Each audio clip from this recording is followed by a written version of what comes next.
Welcome, one and all, to this first session of Immiscible, Atonality, a campaign set in a cold, frosty region of the world with Academy students. To the far south of Alera, upon the frozen tundra that cracks its way across the entirety of the blinding gales, exists Neagalla, a country of mages, magic, and advancement. It is a place where intellect and aptitude matters more than bloodlines and titles.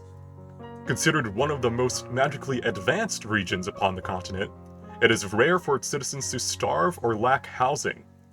From quality of life inventions such as indoor heating and running water, to devices such as the sending towers that allow for near instantaneous transference of messages, it is a place of convenience and comfort. It is within these snow-blanketed streets that we find you.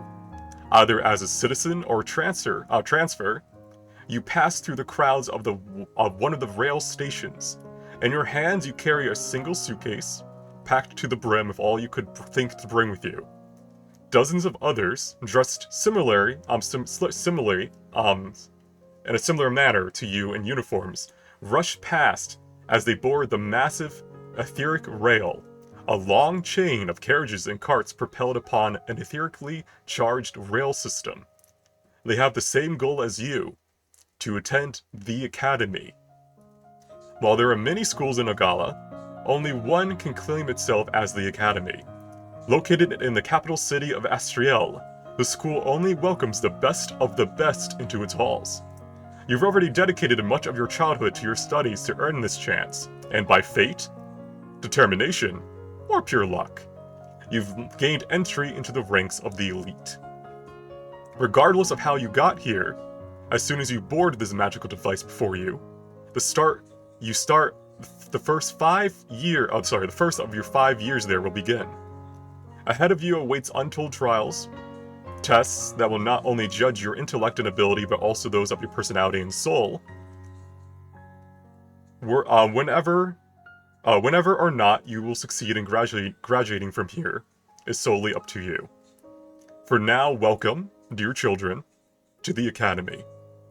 May the gods of magic watch over your steps forevermore.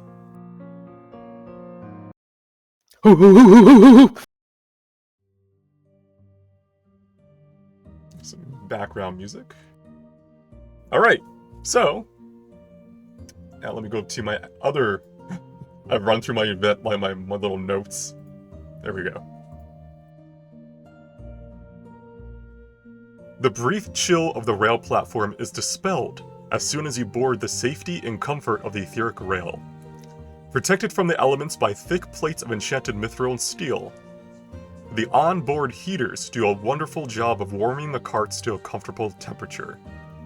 You find yourselves towards the end of a line of passengers, waiting for them to make their way into the dozens of booths in the rail cars before you.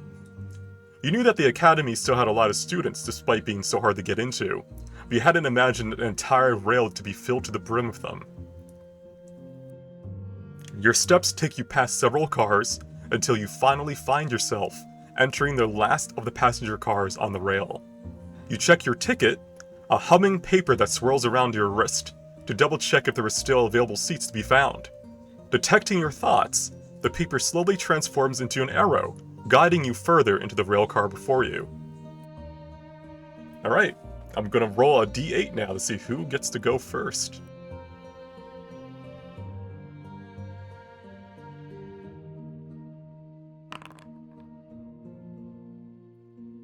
Heavens help us. Alright.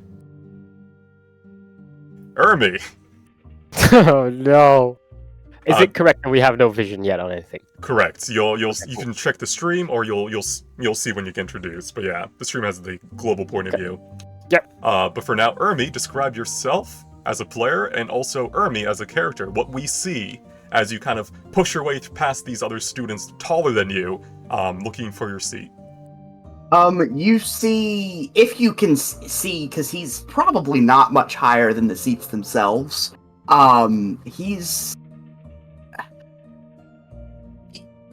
If he didn't have clothes on, you would probably think that he's just someone's pet. He's about 25 pounds, fairly short, looks like a long, stretched out animal. He does have a Aether Gale on his side, and you can see a large, a knife that is in a harness on his other side. Translator's note: Aether Gale is pretty much like a wand in the shape of a gun. And he looks kind of excitedly and jittery around, and he kind of like bumps forward a little bit, and he's looking for anywhere that he can just snuggle up and lay down. Yeah, you keep following the paper arrow, kind of guiding you further in. Most of the people don't glance your way. Those who do kind of don't really pay you much thought. He's definitely not moving. He's not walking or moving in a straight line. He's kind of shuffling forward on all fours. Mm-hmm. And he will stand up and like look around every now and then, but there's no straight line involved. He is back and forth, just looking for a place to sit. All right, the arrow brings you to this final car. These final booths at the end of this car.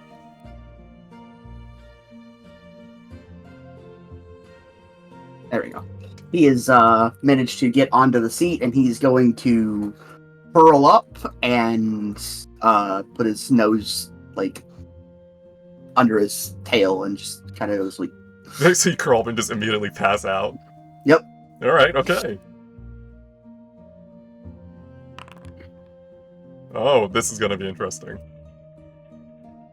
All right, the door opens yet again, and we see a new figure enter this car. Asteris, introduce yourself and your character, and what we see. You see a half-elf walk in Asteria's Cedar Path.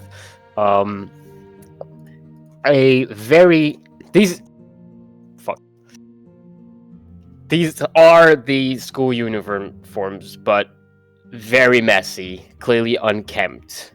But the jewelry he's wearing and the henna tattoos he has still display that he's very much from wealth.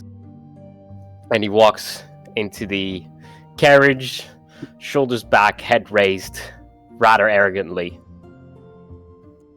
All right. As he shuffles through the carriage. Unlike with Ermi, a couple more figures pay attention to you.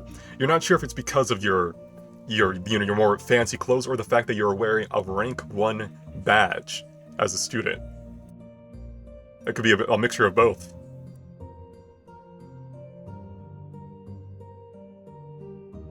All right, as you keep going, the arrow finally points to the end of the carriage. Kind of a cool kid spot, you could think. And as you turn the corner and look, you just see it's relatively empty except for a little tiny rodent sitting on the one of the seats, like tucked underneath its tail. Why are you calling me a rodent? I'm not a rodent.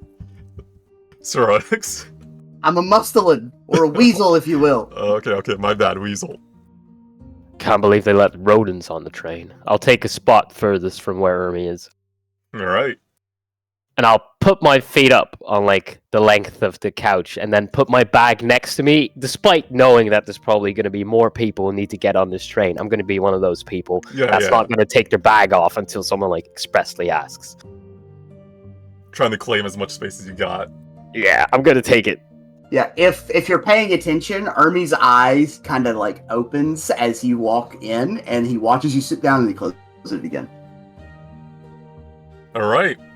Interesting combo. Delilah, right? Dahlia, sorry. I felt like that was it, but I wasn't sure. Dahlia. Please introduce yourself as a player and also your character. What do we see? Dahlia is a waif of a thing that looks like any passing wind would just make her crumble to dust. She looks sickly. She walks like she's sickly. She cares not for what's happening. She just wants to sit down, for she is so tired. Are you dragging your bag behind you? Yeah, just along the floor. She could pick it up and walk with a bit more decorum. But that's so much effort. Alright, you look down at your wrist with like tired, bagged eyes, and you just kind of see it pointing further down the carriage. You have to make all those more steps. Oh my god. Little shuffling steps, hoping it's... Each little booth she passes, she's hoping it's the one, and it's not, and each time it's disappointing. Alright, to move your character, you can use WASD, or you can click and drag. Oh, we... Gaming. We gaming. Alright, most people don't pay much attention to you. You're another, you're sadly, by the symbol of the brooch you have, you're a rank 3 student. Yeah, that happens. Okay.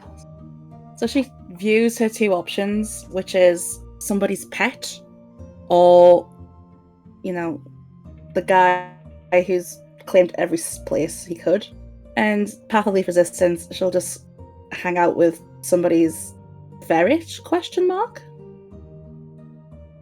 Sit down, look out the window, try to sleep. Alright, Ermi, you have a passenger next to you now. You also see him look at her as she walks in and then shuts his eye again. Alright, Kel, you're up. Introduce yourself as much as you want, and then what we see as your character, as he kind of towers in through the door. Yeah, I would imagine he'd have trouble squeezing through the door. He's a half-orc, so he's larger than normal. He's got grayish-green skin, golden yellow eyes, and he looks very uncomfortable in the clothes he's wearing right now. He's probably tugging at them. He'd probably look like he's trying to balance himself, because he's never been on a train before, or anything like this, so he probably looks very stupid, like he's being careful with every step. Yeah, like when you're on like the subway, you're trying like to not fall over when you're standing up. Yeah. Yeah. I imagine as you're walking down this hall, down this carriage, then looking for your spot. Maybe you're like leaning on like the edges of these booths to steady yourself, just like. Oh yeah, just trying to like everything he walks past, he's grabbing onto. All right, make your way at your leisure down towards your spot.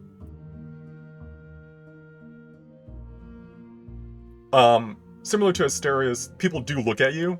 Mainly not because of your rank, but because of how tall you are. It's not like orcs are uncommon, but it's always interesting for people to see half-orcs or orcs, especially at such a young age, because you guys tower above others of the same age group. How old are we in this setting? 12 to 13. Doesn't that make Kel like basically a full-grown orc? In terms of height, yes. In terms of actual like adult features and stuff, in my setting, not yet. He's like he's like the kid who's like went through puberty like a year early ahead of everyone else. Yeah, just a lanky mess. Yeah, the lanky mess, yeah. Yeah, he's like still growing into his orcish features, so he just looks kind of awkward at the moment. Alright, Kel, you find your arrow. It kind of, as you arrive, it does a little tiny spin, and then kind of goes back to just being a normal little wristband for you. As you arrive, you have two options to choose from.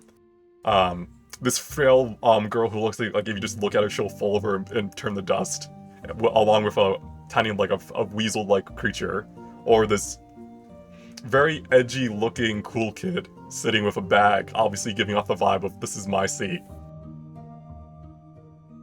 The edge of the seat over here is fine, right? Yeah.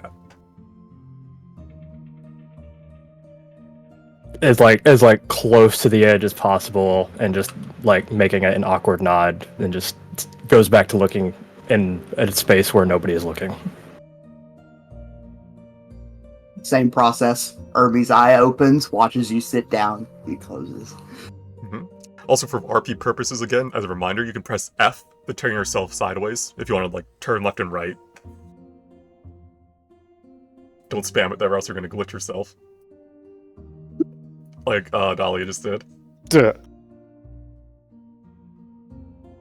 Oh no, she's even more frail than...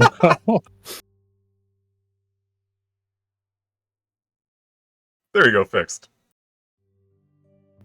Thank you. Alright, let's see what we got on the next. Who's coming up? Who's next on the roster? I don't know why Gek did it. Get out of here, Gek. Alright, Morrigan. Introduce yourself and your character. What do we see as she enters the carriage? Oh, a human with brown hair whose bangs go low in a way you think she has no vision walks in. Oh, I made it. So she sort of like blows some like bangs out of the way. Ah, yeah, I'm here. She looks left and right at the people. Not sure if she recognizes the people or the types, but she looks around at what's up, Yeah, you see as one does. Yeah, you see a bunch of kids of the same age group, a myriad of different races, and some that you may have not even seen before. All seem to be kind of, they're talking to their fellow booths mates. Some of them are annoying others are kind of like looking around. Your arrow points further down to the east. Right. Good morning. Good morning. She brings a big bag with her. It's like she's carrying it, but it's big and it clinks as if she has a bunch of like equipment in it, tools. Like she likes to tinker, and it sounds like it. Good morning. Morning. How are you? Is it much further? Heck. Morning. Blows bangs out of the way. Not here either. She looks back at the ticket. How much? How far? How big is this train? Good morning. Morning. Still not here? Good morning, everyone. Good morning. You see a sea elf give you a kind of casual wave as you go by in response to your greetings. She waves back. Hey. It's one of these seats, I guess. Yeah, so you have two options to choose from, as you can see, Morgan, as you arrive. You have these two intimidating presences to the north, and then these two more calm presences to the south, although one of them looks like they may be dead. Wow, I didn't know they let familiars in this school. They must be really, talented to have a familiar already. She looks down at Ermi with that. His eyes watched you enter, and he hasn't really moved. He's gonna like, is your box still clinking? Oh yeah. He's gonna kind of sit up a little bit, and his neck's gonna kind of extend. This is a little longer than he thought it probably could. He's just gonna you got anything interesting in the box? Oh, I have a lot of interesting things. I was in the middle of some experiments when I was home, but then, it was time to go, and it's gonna be fun when I'm there. Also, whose familiar are you, and why do you have an Evergill one? That's interesting. That's fascinating. If you, he's gonna sit up now, and if you look closely, you can see a 1 badge on him. Huh. I didn't know they let familiars into this school and that they're so smart. Huh. Wow! Amazing! Imagine that! Hi! Morgan is too autistic to be intimidated or to understand intimidation, so she's like, Hi, good morning, how are you? And Ermi doesn't really give a shit. He wants to know what's in the box. What's in the box? So he's going to continue looking at the box, and he's going to kind of jump up a little bit. And when he does, he jumps 3 feet in the air without really an effort, and just settles back down and looks at the box again. He's like, "What's in the box?" She opens the top of the bag. Slowly. And you hear clinking when it opens, and she takes something out. It's a cylinder shape, and it's shiny. And you hear glosh, glosh, glosh on the inside. I brought a thermos with coffee. Does anyone want some? Good morning! Alright, Asterius and Kel, this is your new seatmate. I think Immediately. Asterius already, annoyingly, with a grunt and a sigh, had to pull his legs away right before Morgan sat down. And if anything draws his attention now, it's not whatever's in that bag, it's Ermi's #1 badge. The fuck? I have assumed that she made a cup of coffee and Ermi just dunked his entire head in it. Yeah, he's going for it. Wow! So I'm really curious as to whose familiar you are. You're such a nice, fluffy guy. Oh, can I pet you?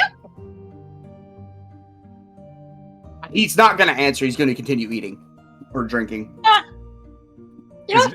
just put this cup down here and have my own. And I'll leave it to someone else to take over chat. Oh, okay. There was a cup. I thought he was. This will take a while. Yeah, I think if he's sticking his whole head in the thermos, just going on Yeah. in. No, he's not quite doing that. He's taking what she's handing him, basically. That's the plan. All right. With a gust of, cool wind, Jeremiah, please introduce yourself and your character. So, they have got kind of pale greyish blue skin and very like vibrant yellow hair, almost like fluorescent yellow. They've got also have a one badge on them, and you can kind of see their eyes. They're kind of like bluish grey, but they occasionally like spark with these kind of like yellow flashes.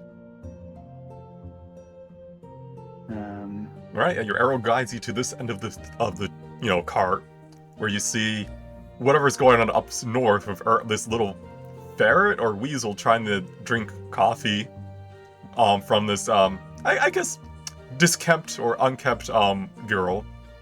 And then there's plenty of empty seats down to the south. I look at the rank badge of Dahlia, and then I just make sure to sit on the far other side. Nice! Yeah, I like to imagine as you're also looking at the badge. Is that the first thing you look at? The badges, or? Yeah. Okay. So then you notice that Asterius has one, and then maybe that makes sense to you. You're like, okay, and then you see this creature who also has a rank 1 badge. Just going to give it like a like walk past with an initial glance, and then just do a double take, and sit down, but just be kind of like side-eyeing the weasel from afar. Okay. Yeah. Bit confused. Alright. Philia, please introduce yourself and your character and what we see as she kind of enters the car. Philia is very excited to be here. She is a little human girl with bright gold hair that she's like very neatly braided for her first day. She's got a uniform, very immaculately pressed, but she also has like bright pink earmuffs, a pink scarf. You can see those like friendship bracelets. And she's holding a pink suitcase, and she's just kind of waiting for the staff that's supposed to help her, because she always has servants and assistants, so she's just waiting for someone to come and carry her bags for her. Oh my god, it's Glinda. Alright, as you kind of stand there, a couple seconds pass, 30 seconds pass, a minute. You hear some coughing behind you as people are waiting for you to move so they can keep going. I guess I can. Hang on. Oh Lord, she's not moving. As you make your way down, people kind of glance your way, but no one's coming to help you. Why are they not helping you? They're... Okay. I guess I can do it. Don't worry. I can handle it all on my own. Don't you? And she's like stumbling. She's not used to having to carry her own stuff, so she's just dropping it every now and again. Sorry. Then you walk by two goblin girls who kind of just look at you. Hey, hello. Can't get the stuff. Huh? Excuse me. Oh my god. Oh no, it just keeps going, and there's really no one to help, huh? Oh my goodness. Dahlia would like to help if she's making a loud enough noise. You just hear the help, you hear the muttering under her breath, and the bang of the bag, because you're not used to bringing your bag with you. Okay. As she kind of turns around the corner to your booth. I'm gonna just take these and just put them somewhere, please. Oh my gosh, thank you so much. I've been looking for the staff and just no one's been around. Here, and I hand you a copper piece. Oh, okay. You know what? I've been messaging the school about this, but they don't allow undead servants. I can't believe they would do that to you. Oh my gosh. I know, right? How are you supposed to get any help around here? I personally think, I don't know how to do anything without Nevermore around. Oh my gosh, don't you worry. I'll help you. We can be friends. Look, here, I have these for all of my new friends, and of course you all are my friends now if we're going to be in this little booth. And she takes out the friendship bracelets, and they say Lily on them with a little Lily charm. She goes, "My name's Philia, but all of my friends call me Lily, and of course we're all friends now, aren't we?" I'm just handing them all out. Wow, I don't have a lot of living friends. This is great. It is, isn't it? All right, I guess Asterius, Ermi, Kel, what do you guys do? And as this Cuban girl is giving you friendship bracelets, first time meeting each other. I'm gonna scooch in right here. No, fuck! I have to put my bag away. Another size. I have to put my bag.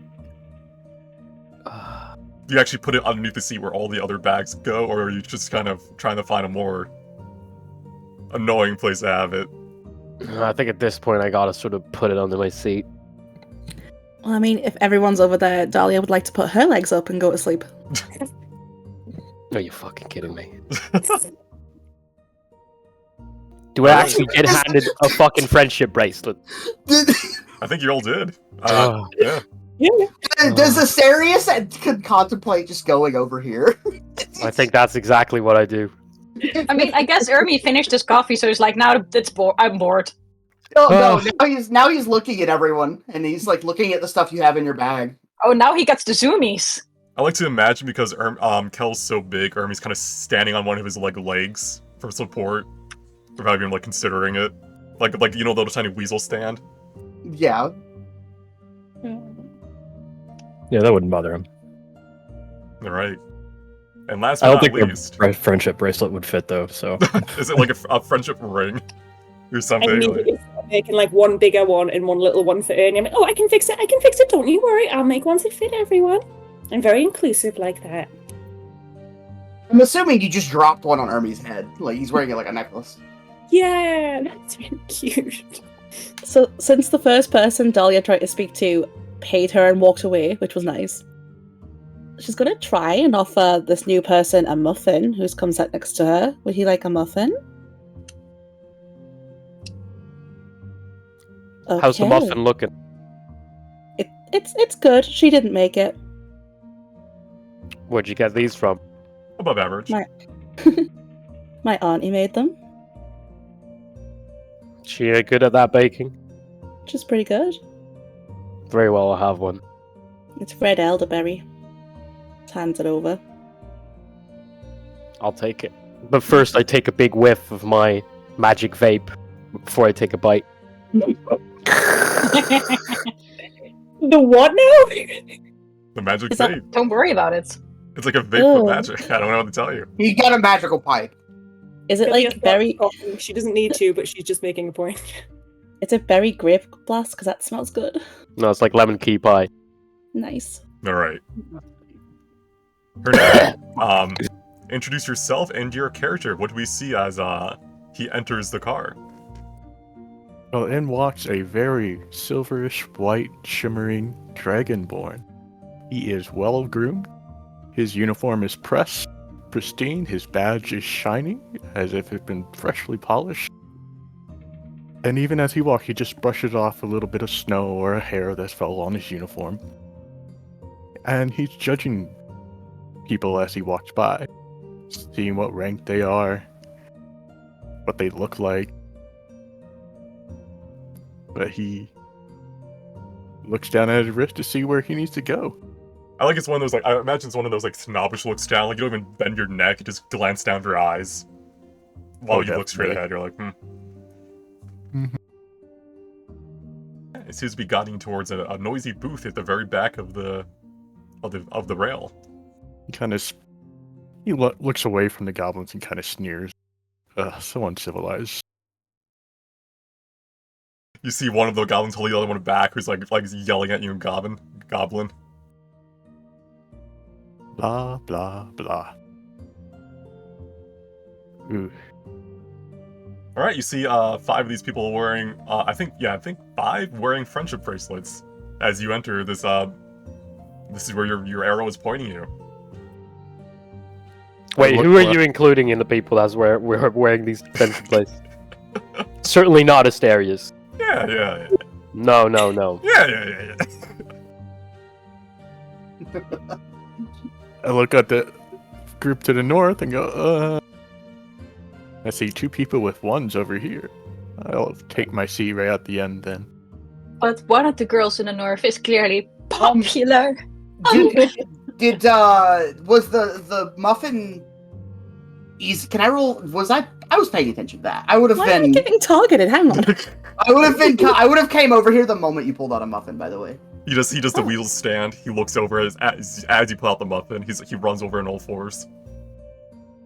He is adorable. He may also have a muffin. Here you go, little guy. I'm gonna sniff it.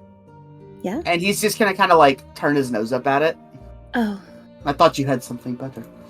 Oh. Asterius hands you back the muffin. I imagine he's got a nose for it. Cool. Oh, he's gonna turn around and look at Asterius and say, "No, it's just not meat." I guess they let anyone in this academy after all. Ermi is strictly carnivorous. Well, Asterius is strictly vegan, so... Wait, has it got butter in it? No. My thanks to your aunt. Vape. I don't know why, but my mind went to Scott Pilgrim vegan, where like Asterius, if he ever ate like an egg or something, he would lose his powers of magic. That's it. It's over. All right, you guys are still relatively far away from the academy, so you can talk amongst yourselves. You by the looks of things, as you look out the windows and stuff, you'll probably be arriving at dusk, and it's currently late afternoon.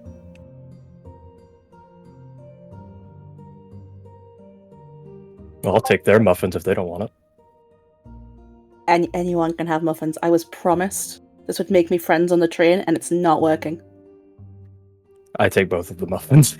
I haven't eaten since like 2 hours ago. I'm starving.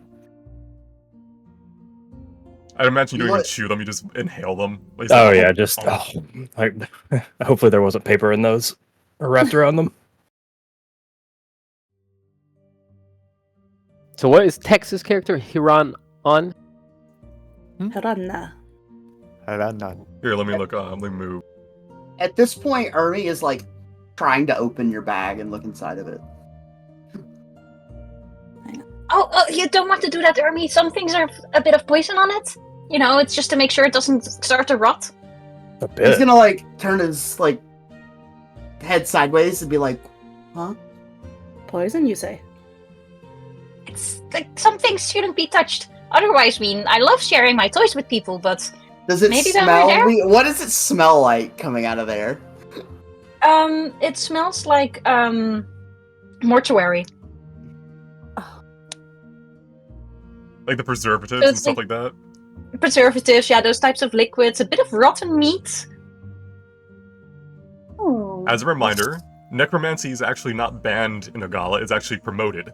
So this is not as out of the norm as you might think, but it's still like, He's gonna kind of be like, it almost smelled like food in there, but it just something's a little off. I'm not gonna. So on Morrigan's back, you can. Her last name is embroidered. It is La Morte. Haha, easy. And people who know the country might recognize this as a house that raises the dead as cheap labor in the mines. Sounds ethical to me. It's not like, how is that seen? Like, in just local society, just having dead people work the mines. From what you would understand, just from living in Neagalla, you don't need to make a history check. You would all have known this growing up. Pretty much, your body is used for labor, especially if you had a debt when you died. If you didn't have a debt and you were some renown, your body is kind of exempt from that. But for the most part, if you're a citizen, you pretty much accept that when you die, your body is going to be used to host negative energy and be used to do manual labor. Jeez.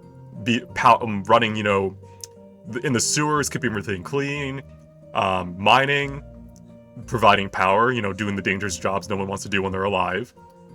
That's just what undead are used for. Mm-hmm.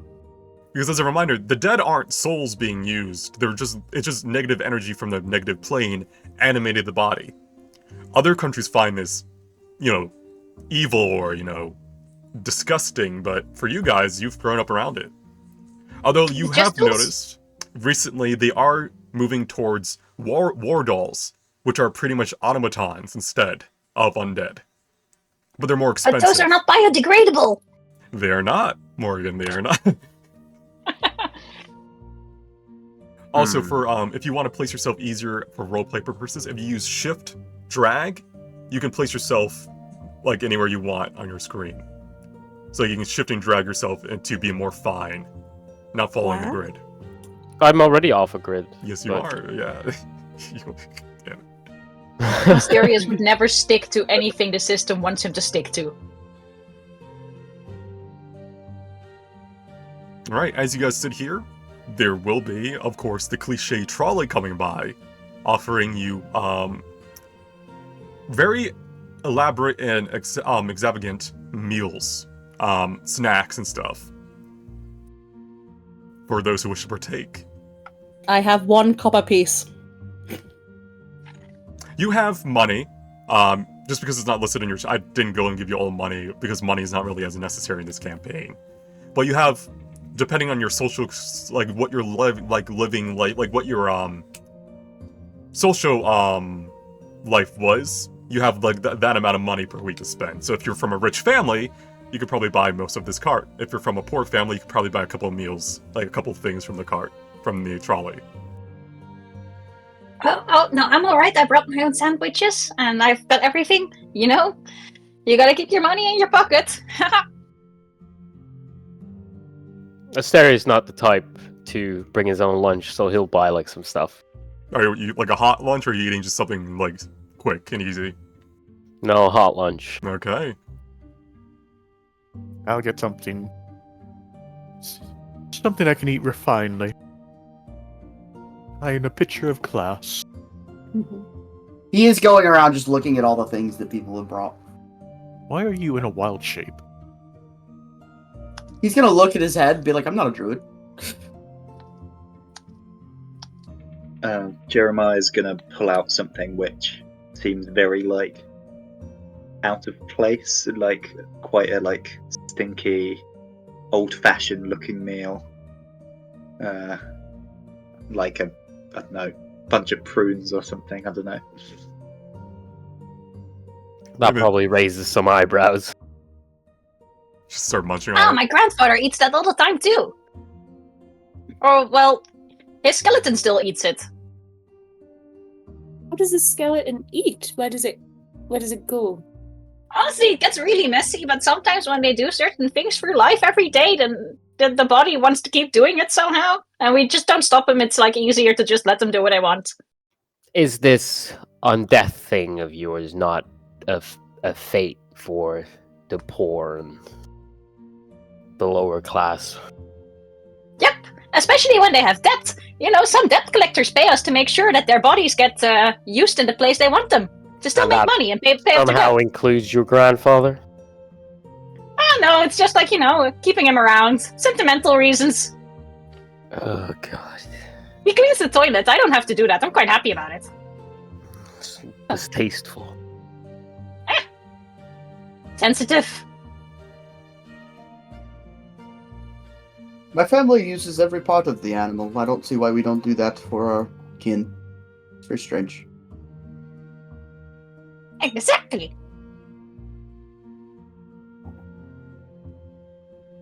You brush it off the hair that came off Ernie. I'm actually not shedding right now. It's not Oh, warm okay. enough. Like outside. I shed very, very lightly until, you know, the summer comes around. But we're in permanent winter here, so. Speaking of winter, as you look out the windows now, you notice that you are entering the academy grounds as it's become more of a large forest. Those who have looked into the academy ahead of time will know that while it's in the middle of the capital, it's also a very large park, like kind of kept sacred for it. It's a like huge, like hundreds of acres essentially on like an upward spiral. So at this point, Ermi's had coffee. He is literally doing circles. Like, and he's about to start going up and down, like hopping up and down the train tracks. Ooh, the familiar has the zoomies. I don't think he's a familiar. I think he might just go here. Oh, they let familiars go here? That's so great. Sure. Just gotta take a casual swig of a flask and move on with my day. I'm going to look directly at Dahlia and just kind of like shrug. And just keep going. And it's like, I don't know why you guys aren't excited. I'm excited. We're going somewhere new. It's going to be fun. It's like a You're such very. a cutie. Do you want a piece of sausage?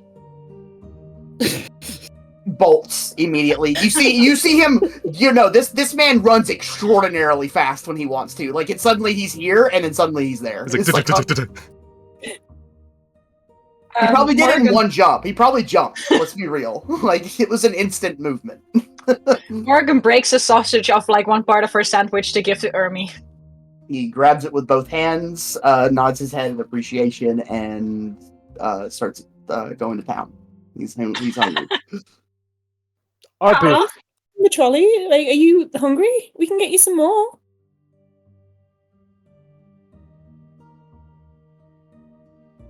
Once he finishes, he'll be like, I could always eat more. I'm gonna flag down the trolley lady and just get a whole bunch of food. We can have a whole picnic. Our booth includes probably the most well-dressed and poorly dressed, or like Mhm. messily dressed person in this carriage. So I think Asterius at some point will like lean forward, elbows on his knees, and with whatever hand is holding his hot drink, motion at the Dragonborn. What's your name anyway, dainty boy? You can call me Haran. You'll remember it. You have a family of renown. I'm sorry, I didn't hear that.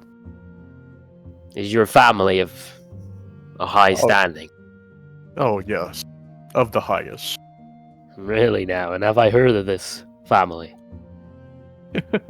Oh, everyone has, I'm sure. Racking my brain, would I have a faint clue, random, or am I being messed with? You can roll history.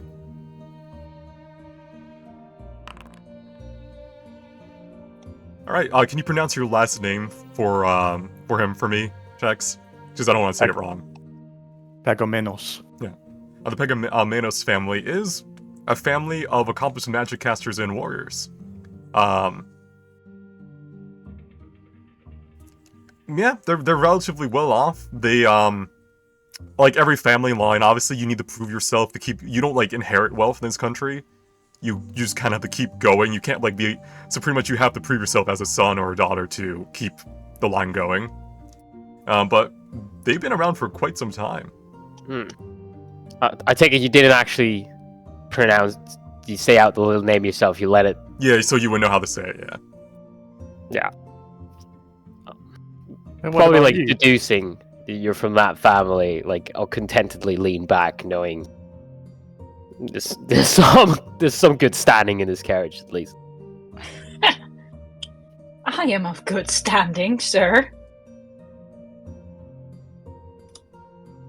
And what about you? You seem to have some wealth with you.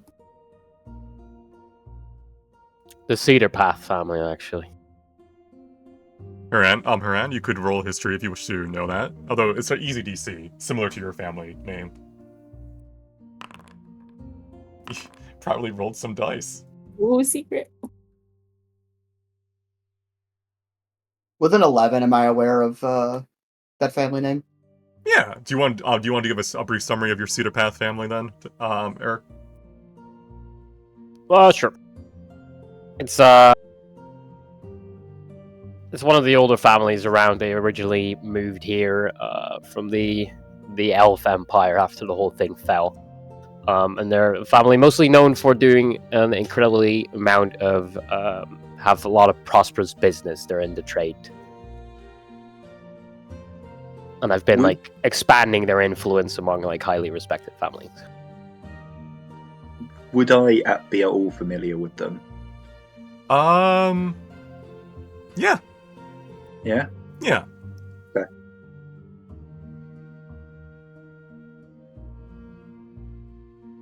Did you get my DM, Random? I got your DM.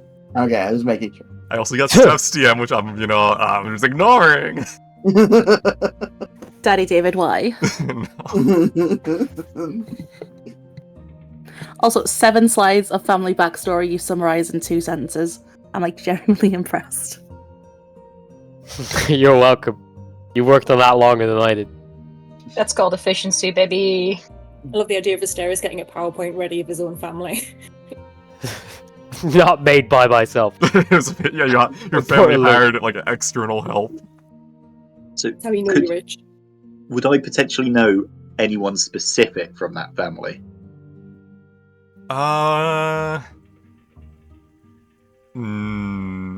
Roll history. Okay. Let's see.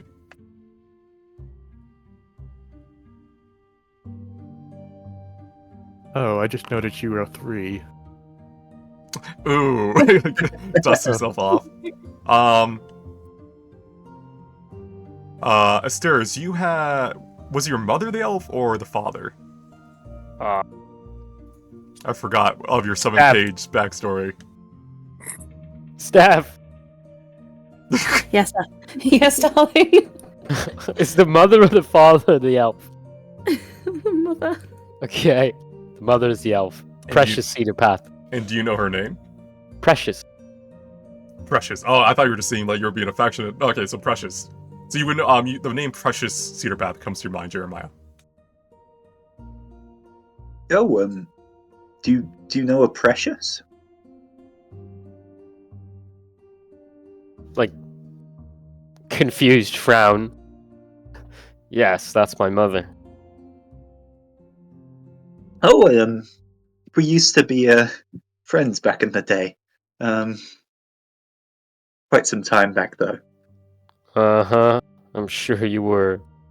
Just shrugs it off as if some idiot made that remark. I make sure to shuffle so my one badge is facing you properly. Squints back. Hmm. Obsessed with the "tell your mother I say hi" comment being totally ignored. All right. You can hear commotions up ahead as people start looking out the window as you start to see in the distance the etheric rail station nearing with its large gold brass walls. Essentially, you're probably like half an hour off because you're still winding up towards it.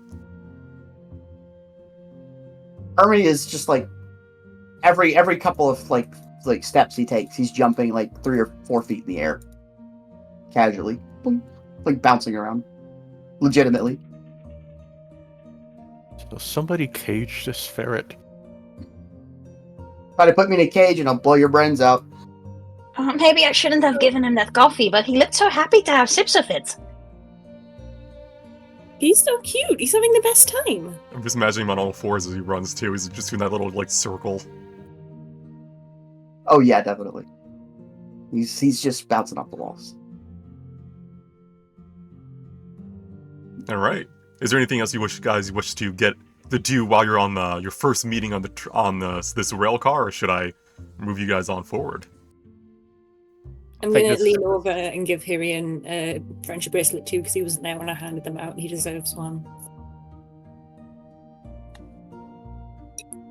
Look at it. It's not gonna touch me. Do you need like a different one, or like is it because you need something bigger and it won't fit, or Maybe he has sensory issues. well, maybe do you need like I can do velvet, I can make one out of ribbons. There's lots of options. He just literally turns away. Oh, he's very shy. Philia, maybe that was a bit intense for him. Oh, okay. Yeah, we'll work on it. We'll work on getting your confidence. Yeah. We'll be friends. Don't worry. I look to see if Asteris or Jeremiah are wearing the friendship bracelets. I am not. This is how you're like figuring out who's like, oh, okay, they're not part of this cliche yet, or this clique. In fact, I'll give you a run on and nod. Approval. Our Alright. styles might not match, but fuck, we hate this shit. As you make this nod of approval and all that, you hear the whistle, like the steam whistle essentially of the etheric rail, give one last, horn effect as it pulls into the station.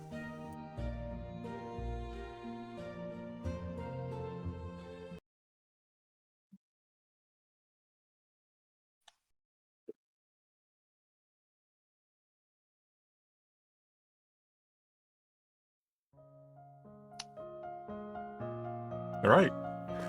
You exit the etheric carriage to witness the famous tram station of the Academy. Known as Marogan, not Morgan, Marogan Station after the funding provided by the Archmage of Transmutation, brass pillars support the arched ceiling overhead. Dark green marble lines the floor, and even though this is a station specifically for the Academy, for Academy ether carriages, it does not pale at all in comparison to those found around the capital itself. Alright, so there you go. You may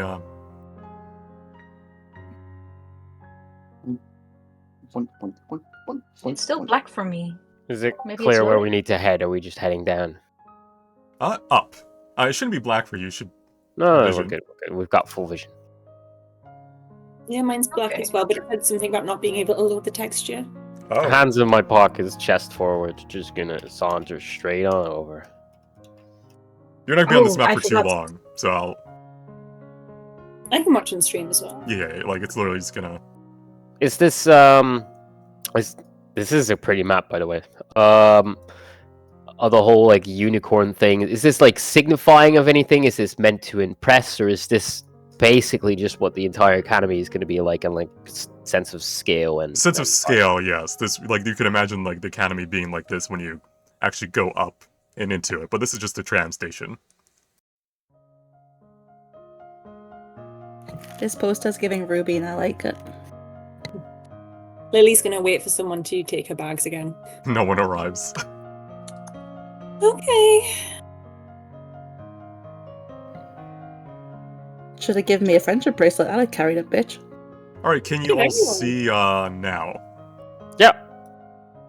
No, I had the same warning. I tried to take a picture of it, but it wouldn't let me.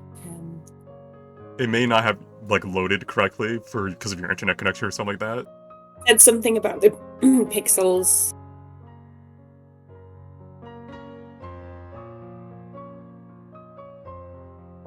Well, hopefully it'll be better after this, don't worry. It's fine. Alright, as you venture forth, up the... One second, let me get that. As you venture forth up the stairway and into the station's main hall, you spot a looming figure waiting for you all, to the exit staircase to the north. It stands before you, or rather floats before you. It's draped in an elegant yet dark cloak, and it seems to be holding a large, eternal flame lantern in front of it. Those who are interested in it can make a history check. Oh fuck. I would love to make a history check, but I'm currently reloading the game in Chrome. Tex Okay. is cucking the fuck out of us. Yeah, Tex, you gotta make sure you're rolling public rolls and not private rolls. Oh, I didn't know. Yeah, Okay. Because I can't see those. Secret even Well, to the DM. It was a 19, but I'll roll again. Okay, no, I'll trust you on this one. It's okay. Those who got a 10 or higher. So pretty much everyone, but well, I think Liza, you would know this because of your family anyhow. Asterius, and Dahlia. Yeah, Morgan, you get a free one because this is related to undead. This is a wraith, specifically one tamed by a high-level necromancer. It's not uncommon to see these at the academy, as they often fill a lot of roles more physical undead cannot. As you all are kind of gathered here, you see the two goblins are quickly buying some bread before they are set to the, before you guys have to go to the school itself. And as you all kind of gather, you do your, finish setting up and all that, the wraith will speak. Welcome, those who will be our future. It motions behind it up the staircases into the exit of this grand station. Follow. Academy awaits. Morgan is extremely excited about this wraith. Ah, this is so cool. I've heard all about him. Did reloading fix it for you, by the way, Liza, or is it still kind of... I'm still loading. I'm still loading. Okay, let me wait until you're finished loading so I don't glitch you before I load the next map. Dahlia's just gonna lean over to Morrigan, who, because she did not pass the history check. Is he famous? Oh, he absolutely is. It's an ancient wraith. He's there's a technical term for like getting them here, but his presence here is thanks to like a really famous wizard, and he fulfills a lot of really important roles that most like undead can't do. It requires a lot of intelligence and insight. His existence is a magical marvel. Wow. Yeah. Glancing around, there are some tier 1 students like spread out among the group, but not that many. Indeed, yeah, it's not as common of a ranking. There are more students here than I have lists like shown, but these are the main like ones that you'll see. But these are all just the ones you have a 10-page background. Yeah, exactly. Yeah. You see, some of them are kind of standing more regally than others. Like you see, one with black hair, kind of a shadowy appearance, kind of standing with that arch, nobles like look to him. I'm really looking forward to never finding out the backstory of Olga. Oh, pretzels. I want a pretzel. Right. Pretzel. No. Brandon, is there a like player or like an NPC that I would recognize from also being in the undead scene? Do I roll history or something? You can roll history, and then I'll describe what you see as kind of take you on a grand journey. Not off the top of your head, sadly. Yeah, I'm very impressed with this wraith. I don't have attention for people. Of course, fucking necromancers are like scene kids who just sort of like flock to each other. What do you want? I mean, it's a niche thing. We also have weird hair. Ugh. Said the edgelord. Map's too big for your screen. Kelly, no. Wait, what? What are you fucking running this game on? I have a normal-sized monitor, I swear. I'm not going to be bullied. Are you running it on your DS? What are you running it on? I would love it if she ran it on her DS. This is one of my smaller maps. You've ran bigger maps of my games before. What happened? Kelly? What happened?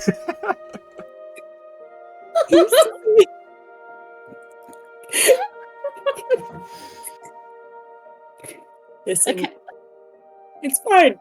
Let me see if I still have a Game Boy Color lying around here somewhere so you can play this fucking game.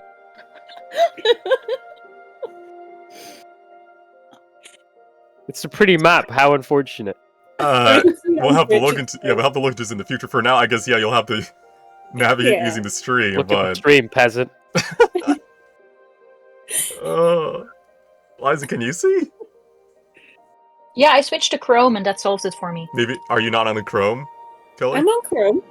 Try not being Is on it even Chrome. a Chromebook? I'm not. It's not the Chromebook, I swear. Thank God. You want to try it on the Chromebook? I try Firefox or something else different. Maybe it'll adjust. But in the meanwhile, I'm gonna start the description as you work on that on your end, because God help you.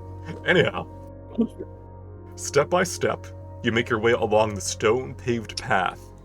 Despite the bitter cold and falling snow, the stone is clear of it. Upon closer inspection as you walk, you note that the entire pathway has been enchanted to melt snow and ice as it forms, evaporating it into a thin mist that is then blown away by the howling winds. Eternal lights illuminate your journey. As you know, the sun always sets early in Neagalla regardless of the season. Still, the small motes of starlight twinkle and reflect within the snow, creating a magical view to watch as you walk. Soon, through the fog and snow, you start to make out a large looming structure in the distance. The Academy, constructed out of ancient stone blackened with time, comes to greet you. You stand before twin statues of wizards, each wearing the robes of an arch-magi. Powerful magic, so strong that it can be felt physically, emits from them in a constant ebb and flow. A barrier hums before you, most likely the edge of the famous arcane ward surrounding the entire Academy campus. Your guide lifts its swirling lantern, resonating with those wielded by the statues. Immediately you can feel the ward shift and fade, recognizing you all as students allowed to enter. Seeming content, your guide steps to the side, motioning with his large skeletal hand towards the Academy's entrance. So this almost has elements of like a fucking bastion. Is this in this society? Is the Academy considered as a very prominent defensive? Like what are we looking at? Is this just by society standards, just a normal building, or is this a fucking fort? You can roll history. Let's see what you know off the top of your head. You'll know something, but let's see how much you know. Okay, so the basic knowledge that you know is that the Academy is at the center of the capital of Estelle. It is one of the most ancient buildings. It is rumored to have been the building where the 3 archmages who made Neagalla and formed it ruled from, and then the capital kind of spread out from around it. The ruling seat of the country has changed since then, but this is an ancient building that has been around for more than 1,000 years at this point.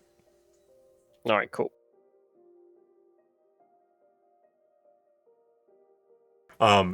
The Wraith says, "Good luck," as he kind of does his little bow.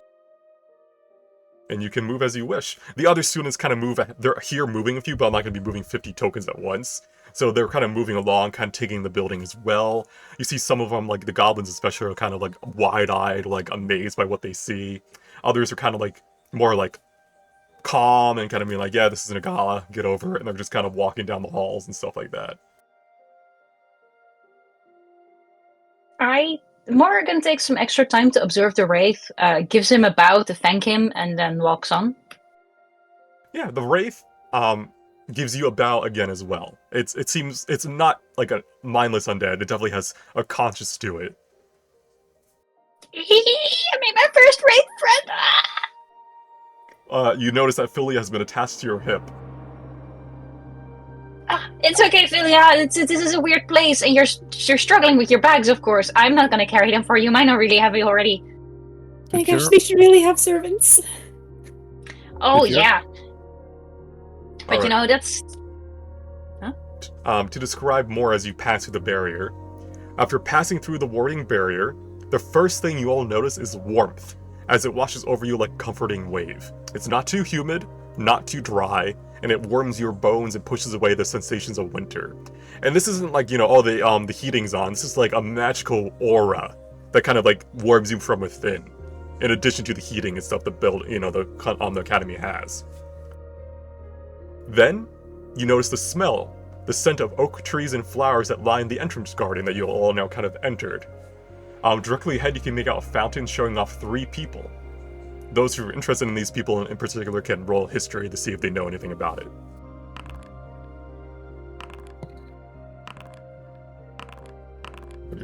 There we go. Those who got 10 or higher, you note that these are no mere mages, but the archmagi themselves who founded Neagalla. And this was the first academy made to teach people magic based off of their, their castle, essentially. As you kind of walk through this area anyhow, kind of enjoying this warmth and nature, you notice that the walls around you are tall, easily going up at least 20 feet, with lovingly crafted beams supporting the weight of this entire castle-like academy. If you look closely, you can also spy wisps of energy gently floating around up in the rafters. Some are moving blissfully, while others maintain a sort of playful energy.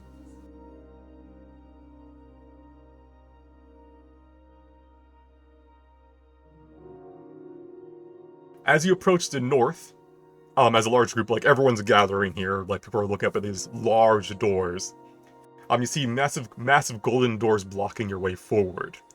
Moments later, 2 knight statues of either side of it stir to life, moving with a grace that ill fits their massive size. They reach forward with one hand, each pulling apart the massive doors before moving back to their idle positions. The hallways beyond are simple yet elegant at the same time. Marble floors are lined with soft black carpet. Smaller statues of knights line the sides of the halls, along with portraits that spring to life. The figures within reenact their scenes as if in an eternal play. From a portrait of a young mage sitting beneath a tree with pink petals, to a heroic mage knight holding his line against an unending assault of demons. It's kind of like repeating, it never ends, but it's always different each time, like it's an ongoing scene. While there is most definitely a lot to see and explore in this hall alone, it seems that you are being guided to the east. A whole family of dancing spiritual does prance above you all, circling around and motioning you all towards a large open door further down the eastern hall. So let me all... Oh, sorry, I got it. Where did Filio go? Oh, you're right there. I'm back in the game, baby. Can you see, or are you going off of... What are you playing on now? $5. Did it work? Yeah. Oh, okay, yeah. Continue then.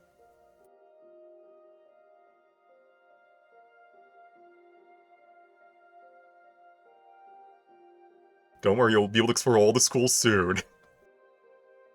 You didn't make all these maps for us not to explore them. Exactly. Alright, the doors are to your north. Just waiting for you all to get there before I unlock them. Dolly just kind of going off, like, left and right, looking at all these portraits. Army is I saw the transitioning dragon between... walking away. I was curious. Like, where the fuck's he going? Oh, just looking.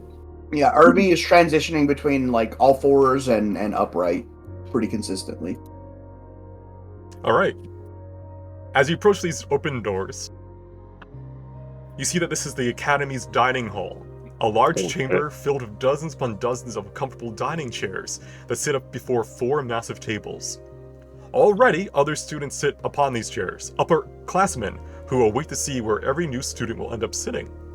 3 ethereal chandeliers flicker overhead, as the ceiling fades away into a celestial storm of light and cosmos.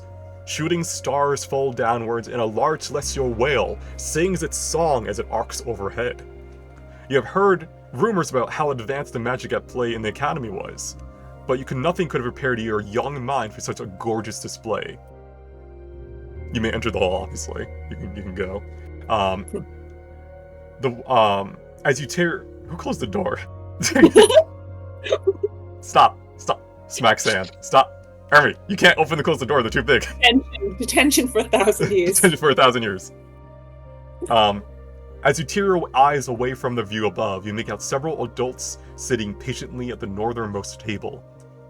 The Academy's professors, no doubt, given their uniforms and the tassels upon them. Their expressions are all vary. Some are looking at you with mirth in their eyes, while others hold their feelings more closely to their chest. The one who stands out the most, however, is one whose names you know by heart. For her name is what was on your acceptance letter. Head Master Rana Maxera, a tiefling wizard and master of all 8 schools of magic. It is said that she is the one who gives the final say on on which students get to come to the Academy. As you all and the other new students shuffle forward, the Mayalesi next to her stands up. He smiles warmly at you all as he speaks. Welcome, new students. Before we can truly begin, we must know where to put you all. Now do not worry. Each of the 4 houses here boasts a long and proud lineage, so no matter where you end up, do not despair. Now, when I call your name, please come forth and stand below this light. He waves his hand, conjuring forth a golden orb that hovers around 8 feet off the ground. It swirls within itself, with 4 strands of color coming in and out of it. Red, black, blue, and white. So 1 second. I just want to point out there's a fucking owl among these mages. There is an owl. I fucking love it. Alright, so real quick, I'm going to do the other students first. So line up in a straight line here. In order who wants to go first and all that.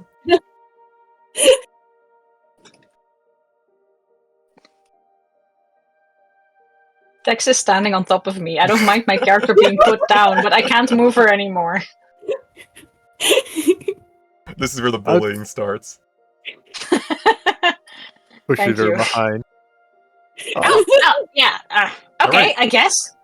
You guys are kind of at the back of the line, so you see other students get assigned, and I'm going to reveal where they are now based on where they're sitting. So 1 second. Ooh, Oh, fancy. yeah, Fancy. So David, these I'm are so impressed.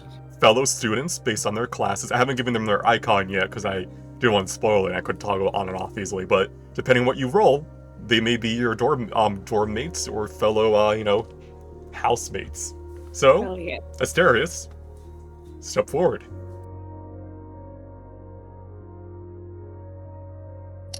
And then roll me a 1d4 to decide where you go.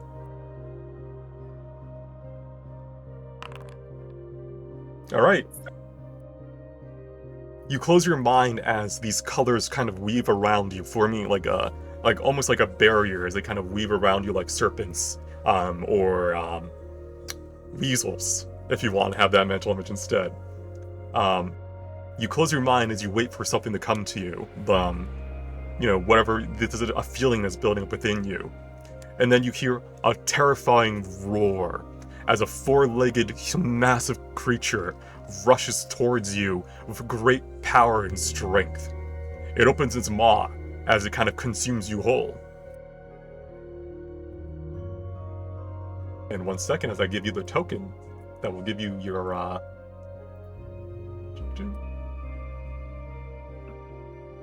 Congratulations, Asterius. You're of House Rumplesong.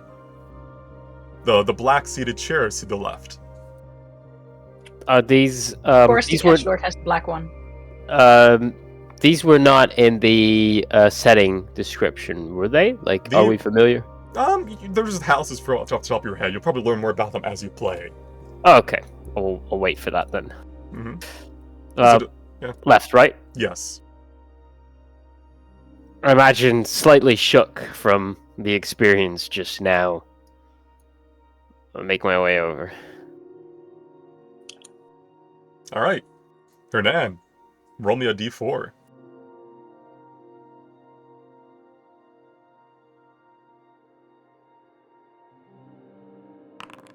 A 1. You close your eyes, and your environment is different. For Asterius, it was like a black void as this thing appeared. For you find yourself underwater. You're not suffocating, but you're not holding your breath. You're kind of breathing calmly underneath this eternal ocean where you can't tell up or down. You sense something moving to your left, and as you kind of look, you get the tail end of some sort of figure moving quickly out of your view. And then you hear it again to your right, until finally you look up and see a massive leviathan coiling around itself. It's a very snake-like body, as it kind of stares directly at you. Blub blub. Congratulations, you are in Lapis Scale. Those are the blue seats to the right.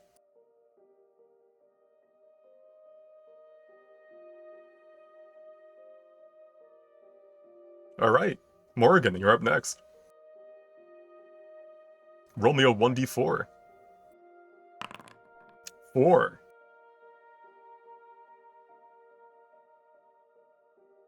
Oh, 1 second, I lost my note. She stands in the light, extremely excited, looks up, blows away a bang. Oh! 1 second. She feels like it takes a long time for her. She's like, oh, I must be a difficult person. Oh, maybe they hate me. Will I be expelled? Oh, this is where they find out that I'm actually a fraud. She starts Not shaking and Slytherin, sweating. eh? You could be great. Alright, Morgan. You find yourself in a snowy forest. It's still no noise to be heard. Snow is falling continuously around you. You look around, trying to see, what's going on. As you feel like you're being hunted. You kind of keep looking, you're unable to move. As you can't see anything amongst the snow. Until finally you see, behind you as you turn around, a massive white and silver tiger. It stares at She you rooted to the spot, looks into his eyes. and gives you kind of like a slight little bow of its head. Frightened, she bows back. Welcome to House Wintermane. Those are the white seats to the right.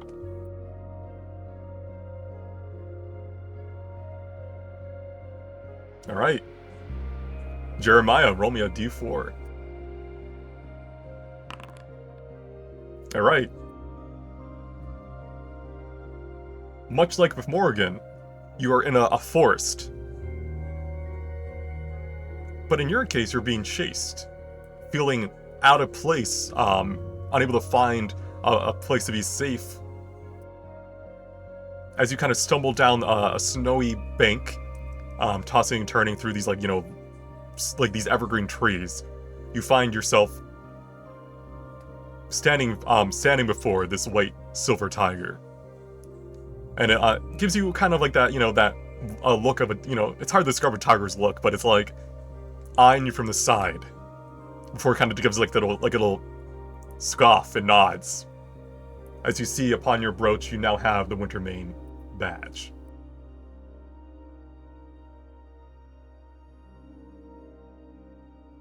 Alright, Kel. Roll me a 1d4, and in case you need a reminder, /R space 1d4. 3. Alright, similar to what Asteris saw, you are in a black void. But unlike Asteris being consumed by this giant Tarrasque, you find yourself kind of riding upon its back.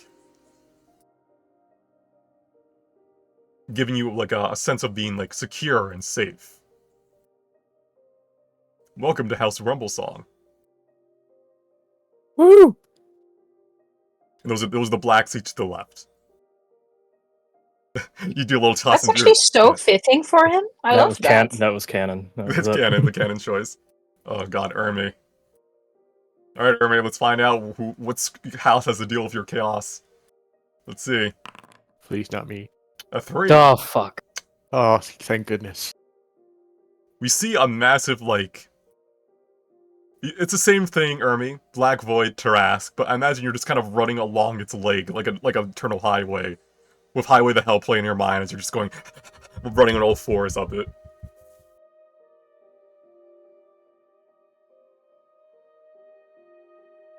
Did I put it? Yeah, there you go. Welcome to House Rumblesong. Asteris, as you're sitting down, kind of like, finally, I don't have to be with that ferret anymore. You look to your left and he's just sitting there. Oh god. He's got his own seat. Alright, Delilah. Or Dahlia, more so. I don't know why I said Delilah. Roll me a 1d4.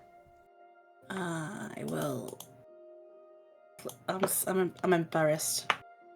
1d4. To the. Alright, 4. You also see this silver tiger. You're probably lying on the snow, tired, exhausted. You're feeling like the cold sap away your energy. You kind of just want to lie here and fall asleep. But when you feel something kind of nudging you, it's soft, but it's it's like that little nudge to wake you up. And kind of when you open your eyes, you just see a massive silver tiger looking down at you. Pretty. Welcome to Wintermane. It is the white chairs on the right. Oh, there you go. The DM's worried now. All right, Philia. Wow, none of you got Phoenix Flight. Yeah, he's so sad. How could this happen to me? I told him this was gonna happen. Oh, buddy, you can put me in the Phoenix one. I'll do it. Nah, RNG decided. I'll be a transfer student. Here you go, Philly. Just take your constellation badge and get out of my sight. There you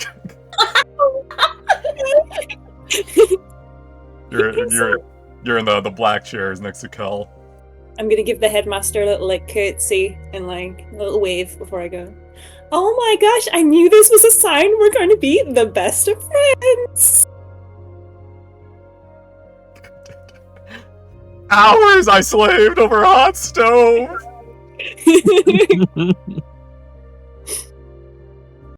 Alright, change the music. After you've all been seated, 1 second. You notice the tiefling woman in the center of the northernmost table stand up. She raises a hand, commanding silence, and slowly the room goes from the lively discussion to a calm respect. With the same hand, she flicks her wrist, causing the ceiling to fade away from the heavens and come more down to earth. You have all come here with different feelings in your hearts. Some of you might be nervous, being so far from home and at such an intimidating school. Others hopeful, eager to prove yourselves to those around you. This academy, and myself, do not care about who you were before you entered this hall. It is what you do from here on out that will show me who you are. Learn, make friends, seek the unknown. Take advantage of all we are as an academy and what we have to offer you, so that you might finally blossom into the mages you were all destined to be. With another flick of her wrist, the room changes as petals of different colors and hues fall from the swirling cloud of flowers above. And in the brief moment you lose sight of her, she's gone. Taking a cue from her, all the other professors all stand up and start to leave the room. Some by teleporting, others by merely walking along the floor. As the older students start to talk and leave as well, one of them waves to you all to get your attention near the entrance to the hall. A fifth year, judging by her uniform, this human girl with tamed blonde hair motions to you all. Her voice is amplified by magic, capable of being overheard even with all the other students talking and leaving. New students, to me, I'll guide you to your dorms.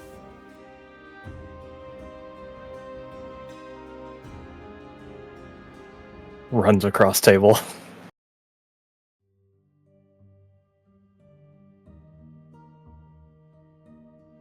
Alright. Is that everyone? 1, 2, 3, 4, yeah, so.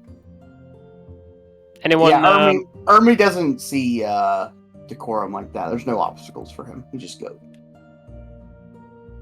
Any of the professors stand out in any particular way or behave differently, or is it all very business as usual for them? They just do this every fucking year. They're all hot, for sure. Okay, let me zoom in on them for the class.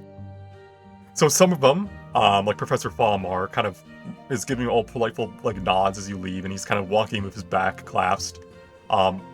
While others like Professor Flax he's already teleported away. He's not there. He warped. He did the peace out sign and faded from existence. But for the majority of them, they're looking forward to your class, but it's another year. And the professors don't teach you guys directly usually. You'll have teaching aides that teach you until you get up to your 5th year. So they kind of overlook their school of magic. Yeah. Oh, they do. Do they all represent a different school of magic? They did, and it's up to you guys to figure out which ones they are later on. All right. Hell yeah. As you all gather before this 5th year, she'll introduce herself. Hi everyone, my name is Ronan Kalir. I'll be your guide. I'll be taking you to your dorms. Everyone's been assigned one good. You can ask me any questions about the school as you follow me, but we're going to be going to the grand staircase. So make sure you stay close.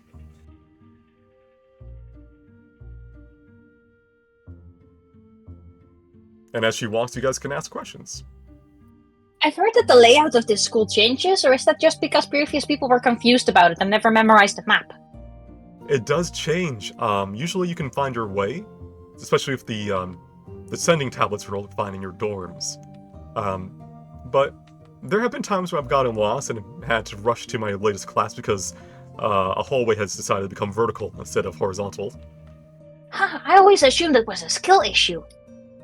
It may as well be at some point.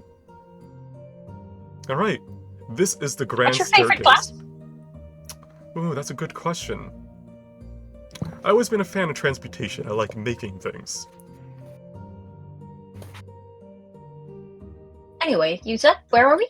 This is the grand staircase. It connects to many of the different floors of the academy, and it's most likely where you'll find yourself going when you go to different floors or different hallways.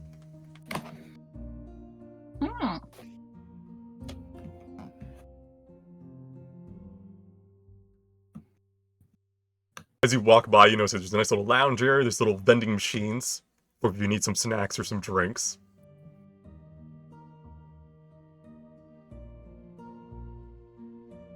This vending machine looks busted as fuck.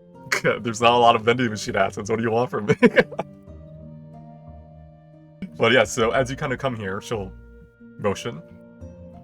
Currently, the grand staircase is set up so that each of these staircases will lead you to your correct dorms. From the left to the right, we have Rumble Song, Phoenix Flight, and then on the right we have Lapis Scale and Wintermane.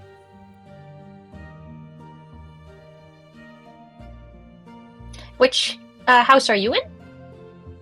Phoenix Flight, Ah, which I you heard that never was a really see. cool house. Someone truly had to be. That's great.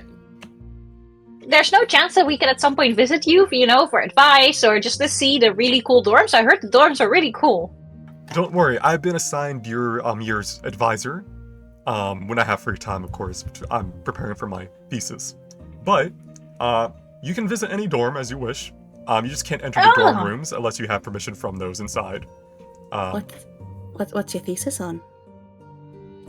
I'm currently trying to figure out how to transmute soil into finer versions of itself without having to use fertilizer.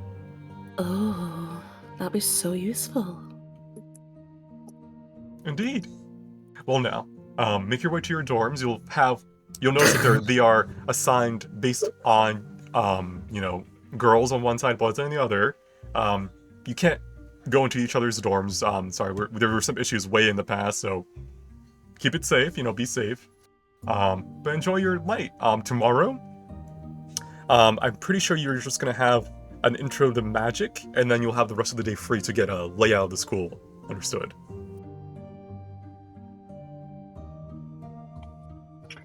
Thank you very much. All right. I suppose you and I are roommates now. Yeah! I'll show you my experiments! Oh, I would actually love that. What do you experiment on? Yes! Oh, Look at this dream team. One second as I organize your tokens to the correct maps. AK 4 in one map, 3 on the other, and Hernan's on his own. Oh no! I get my whole dorm to myself. It's okay. It's okay. This is what he wanted. It's right. It's gonna have I'm all all the sweet cool to kids. himself. What he wants. Before we part with Ronan, he's gonna ask them, when is dinner? So dinner can be sorry, I gotta go back to the map. Flip's token. Flip's hair. Toss. So dinner, there are 3 meals every day. Breakfast, lunch, and dinner. With a vast array from dozens of certified chefs making new meals every day. If you're hungry right now, I can give you some money for vending. Oh. I'm good for now, he says with obvious difficulty. Okay, they should have fed you on the carriage ride over, or offered food at least. But yeah, just let me know. I know what's like to not have money for food. Oh. Take care. All right, we're gonna do. Good night. Oh, sorry, go on. It's nice to meet you. Come on, roomies. All right, so I'm gonna go from the largest group size to the smallest group size. It's gonna be a quick look at the dorm, so you're not gonna be spending a lot of time there. Those who are interested, you can look at the stream for each dorm. Next session, you guys should be able to move through them freely, but I was in a little bit of a final crunch mood, so here we go. Rumble Song, you guys are gonna be up first as you load this map. Pew, pew, pew. Let me make it so it follows the party. There you go.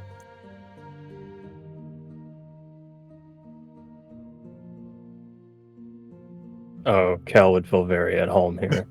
So This as is you perfect. so as you go through the staircase, you notice that it kind of warps your perception because you find yourself in the greenhouses.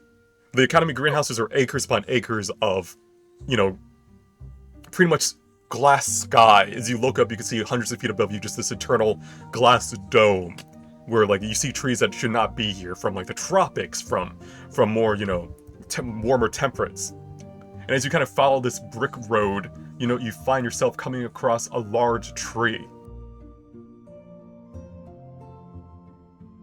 In front of this tree, you can see a little tiny little placard with a little obsidian Tarrasque statue.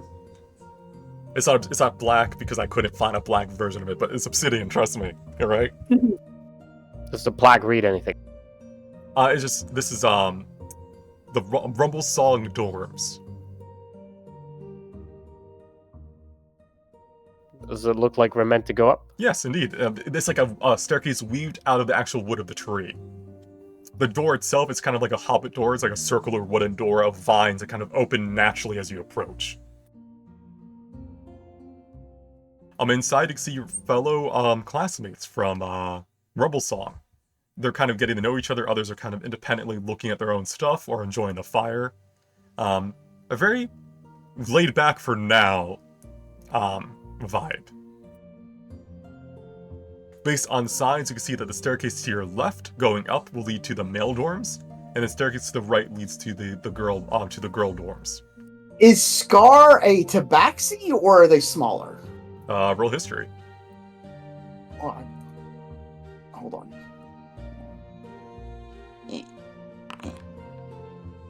All right, that's a good for you because you are also one. It is a cat parvin.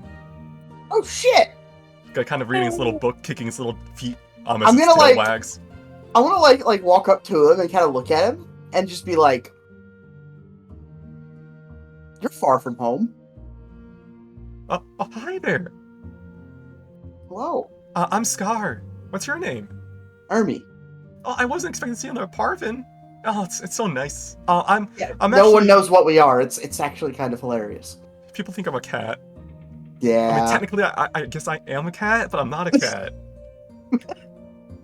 It's okay.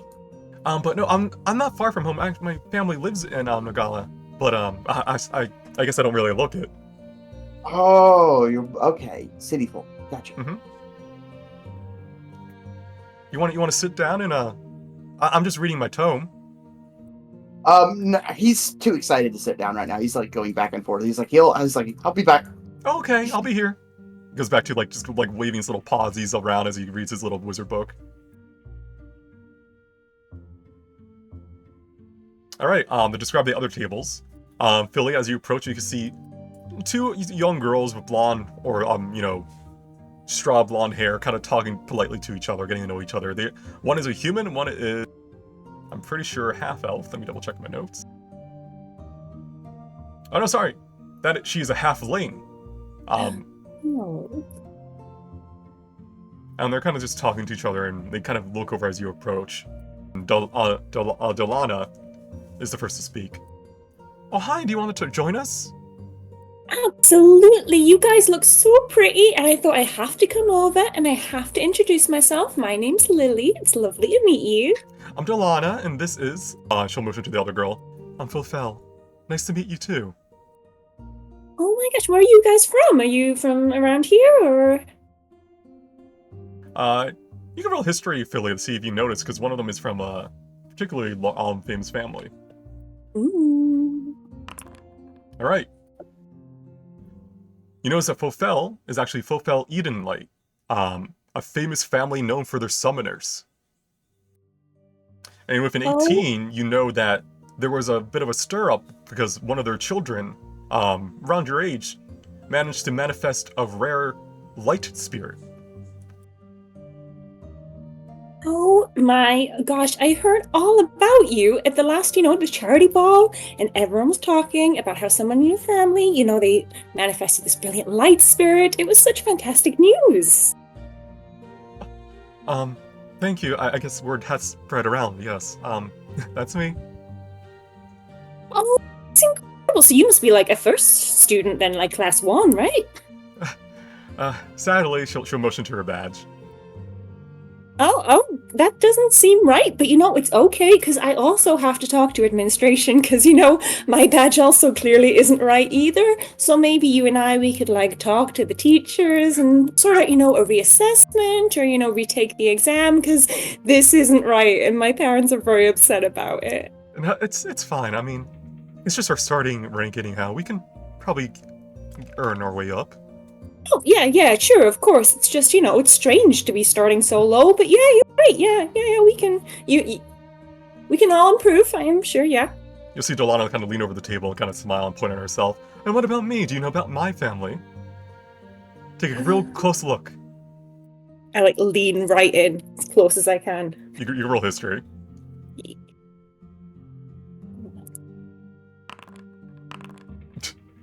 Feel like you don't know shit.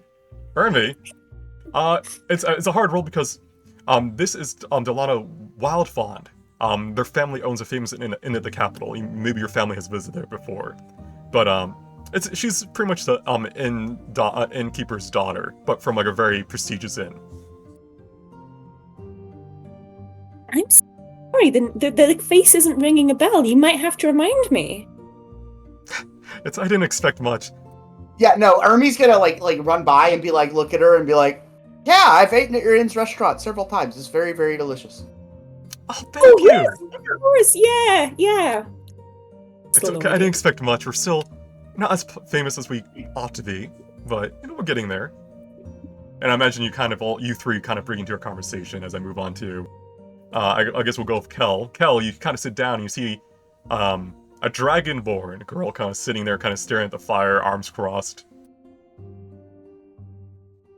Kel's just gonna kind of prop his feet forward, just kind of get him close to the fire, and just kind of awkwardly look over at her and just say it's just kind of reminds him of home, basically. She'll kind of glance your way, very stern face. I guess? Sorry. I guess. Yeah, in a way. That's probably all. He's a very silent boy. He'll just keep sitting by the fire. You get the feeling that she is too. Or she's very off-putted. Like she's probably... You can roll insight if you want to try to get a vibe check. Yeah. I know how to do that. Where is insight? Under attributes on the left, you have your skill list. There you go. Oh. Got it. Poorly. Maybe she's like you? Just vibing? Yeah. Just two quiet souls just gonna hang out here in the silence and the warmth. Alright, down to the south we have Asterius. You're joining what seems to be the table with two first ranks and a second rank.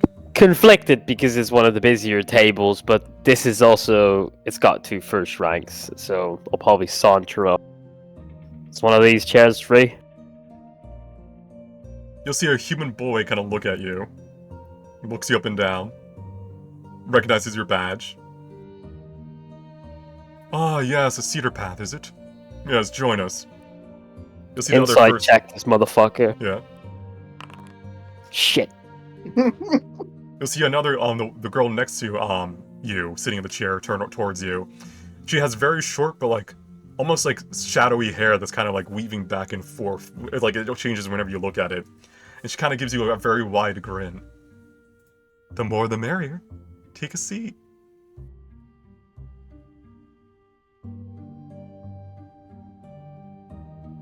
Alright, here's your social, etiquette check, Asterius. Roll history to see if you know their families. Or if you're gonna be chilling ignorant. with the cool kids. Oh, let's have a look. Alright. You know their names at least. You pass that check. The one to the right is Erdan Nelbers. You don't really know what his family does. You just know it is a very prestigious family. The one to the bottom left is just Shadowmane. Yet another big family. You're not really that sure about their exact details though. I'll remember to look into this later or ask around. And the gnome sitting next to you with blue teal hair is a Keen Vale. You don't know her first name, but you know that she is from the Keen Vale family, which is a little bit easier to know because they are a family of divination wizards, all tasked with predicting the future for Neagalla leadership. This is a very prestigious family. Well, that's prominent as fuck. I'll give her a nod. Shush. She kind of doesn't react as if she expected to sit there. And then you'll see Jess kind of lean over, kind of both elbows on the table, hand in her chin, upon her chin. So, Asteria's Cedar Path. Glad you found your seat with the betters. Didn't expect to be a Rumple song though, but you know, we're here. The light chooses, or however that works. I really just think it's the headmaster waving her hand and deciding on a whim. Maybe. What's the general vibe in this house anyway? Ernie's gonna run up and be like, everyone's very friendly so far. Then he's gonna like sprint the other way. You see Jess kind of squint her eyes and tries to figure out what family you're from. Oh yes, the Artificers. He'll be a good contact to make. He's also a first rank, surprisingly. So, you know what they say, family doesn't matter and all that, but family does give us a little bit of a cutting edge. word. Yes. I look forward to getting to know you better, Asterius. I heard good things from your family. Likewise. You see Erdon kind of leaning back in his chair, taking the conversation as he look, and then he turns to look at you. You're the first rank in your family in a while, aren't you?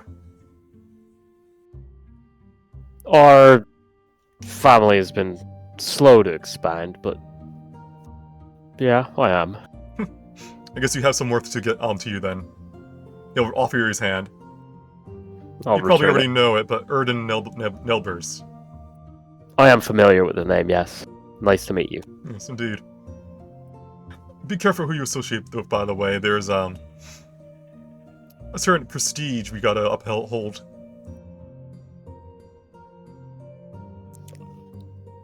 Are you saying I properly sat down with the high rank bitches? You did, yes. Oh, this is so I good. rolled for all of the students, which like house to be part of. These three fucks got put in together. My people! Oh, I could lean back, get a drink from wherever, and just sort of vibe now. I am good. Okay, we're gonna move on to the winter main dorms for now. But I imagine you guys are gonna be going to your dorm room soon because it's late. Like this is evening. Like you guys arrived at night. All the students who were not able to be part of that, thank you for being patient.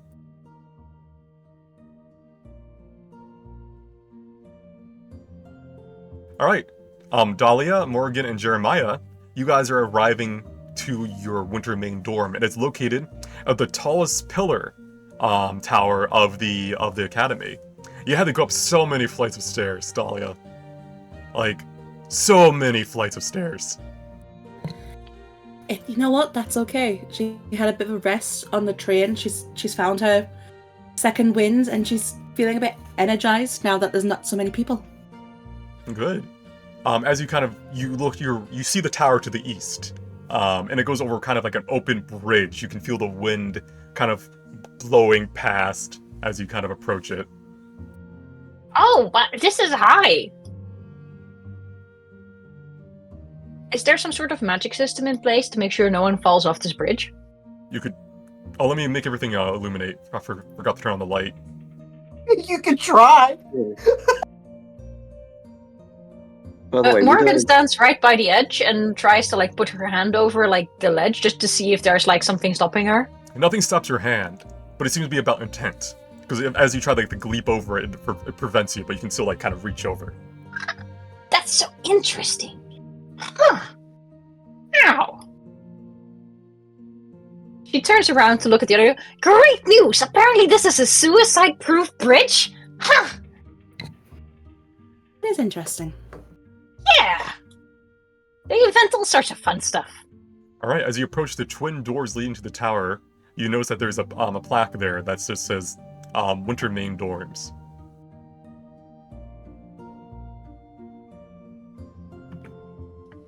Alright, inside, you see a cozy circular chamber with two staircases that lead up. The two tigers to the north and south kind of have, like, just inscriptions about which, like, one's for, boys, one's for girls.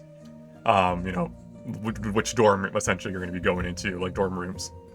But the central area is a massive fireplace surrounded by lovely-looking couches with black and silver embroidery. You see students earlier kind of sitting down talking. One of them is playing the piano. And yeah, this is your dorm. You can interact. You can do what you want for the next little while. Morgan will listen to Vias for a little moment, and trying not to interrupt them, her, him while playing. Yeah. Vias seems masculine, even though he has a very pretty face. He has wide shoulders, lithe muscles that you expect from an elf. And his hair is kind of blowing back ever so slightly, like that natural like vibe going off. You can tell that he's very playful because he's playing very unique piano songs. As he finishes his most recent song, he'll kind of lean back, glance to the right, and see Morgan again. And say, "Hey, the girl from the train." Yeah, nice to Jen. see you. Nice to see you too. That was so nice. Thank you. It's one of my, easier to play songs. Not really feeling like putting too much effort in right now, but I'm Vias, by the way, and you are? I'm Morgan. Morgan, lovely name. Pleasure to meet you. Seems we're gonna be Do getting. you? Are you an artist or musician?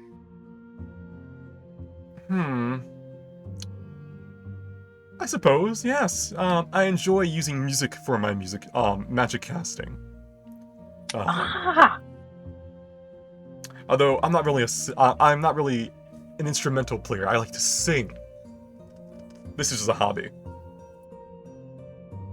Oh, that's so cool. I do play flute if you want to be accompanied while singing. Maybe another night. It's getting late. I just want to have a little Of course. relaxing time. But I'll be here. It looks like we're going to be seeing each other for the next year or so. Yeah. Oh, don't make it too late. I'm tired as well, but as a cozy fire, I feel like I need to sit by. It is cozy because as we go, we see Jeremiah. You're sitting by the fire. How are you taking? How are you vibing, Jeremiah? A lot of the stuff is seeming quite a little bit more familiar here. The train was a little bit unnerving for me. At least here feels a little bit more natural in a way. Even though it's all kind of magical and stuff, it's kind of magic I'm a bit more expecting. Exactly, you expected it's not like a train that could go like thousands of miles a day or something like that. Yeah. As you sit across from this fire pit, I know it may be hard to tell. This is like these are beams that go up, so the fire pit you can see through. Essentially, it's like you can see each other through the fire. Mm-hmm. You see a human with very black hair, very like bags under his eyes, kind of sitting with one leg up on his knee, spying you as well. You can tell he's a first rank, and if you roll history, you may know more. Okay.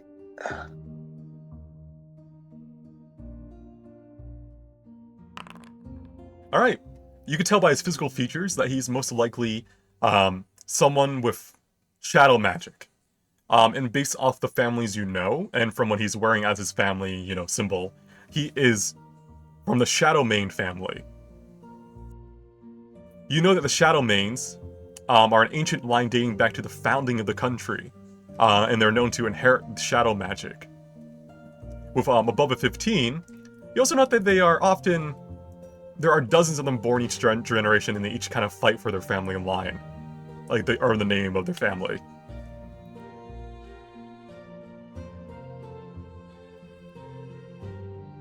And he's just kind of looking at you. He notices your rank 1 badge, but he doesn't see a family, symbol upon you or anything like that.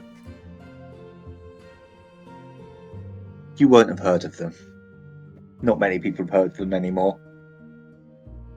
I'll fall in line then. My condolences. Still? Last one left. Well, seeing as you're rank 1, I think you may have the potential to earn it back. Good luck. I imagine you're at least getting into a good start of earning your name as well. Oh, you're familiar. I mean, I imagine most are. But yes, sadly my twin sister's here with me, and it's kind of an annoyance, but I'll prove myself. Where did they end up? Rumble Song? It smells like sweat over there from what I've heard. This is more fitting for people of our stature. You're motion around to this grand tower, bookshelves everywhere, more of a place of knowledge. Is it like, because I know the rest of the place it had like a warming kind of like field around it. Does this one, does it run a little bit colder? Like the overall halls and stuff? It's colder when you go up, but right where you are now, it's really warm. It's because it's a tower isolated from the rest of the academy, essentially. So obviously, as a tower, more wind hitting it, sort of deal. Yeah. But it's not like it's gonna be uncomfortable. It's probably like 65 instead of 70. Fahrenheit. In Celsius is whatever. I don't know what I'm talking about.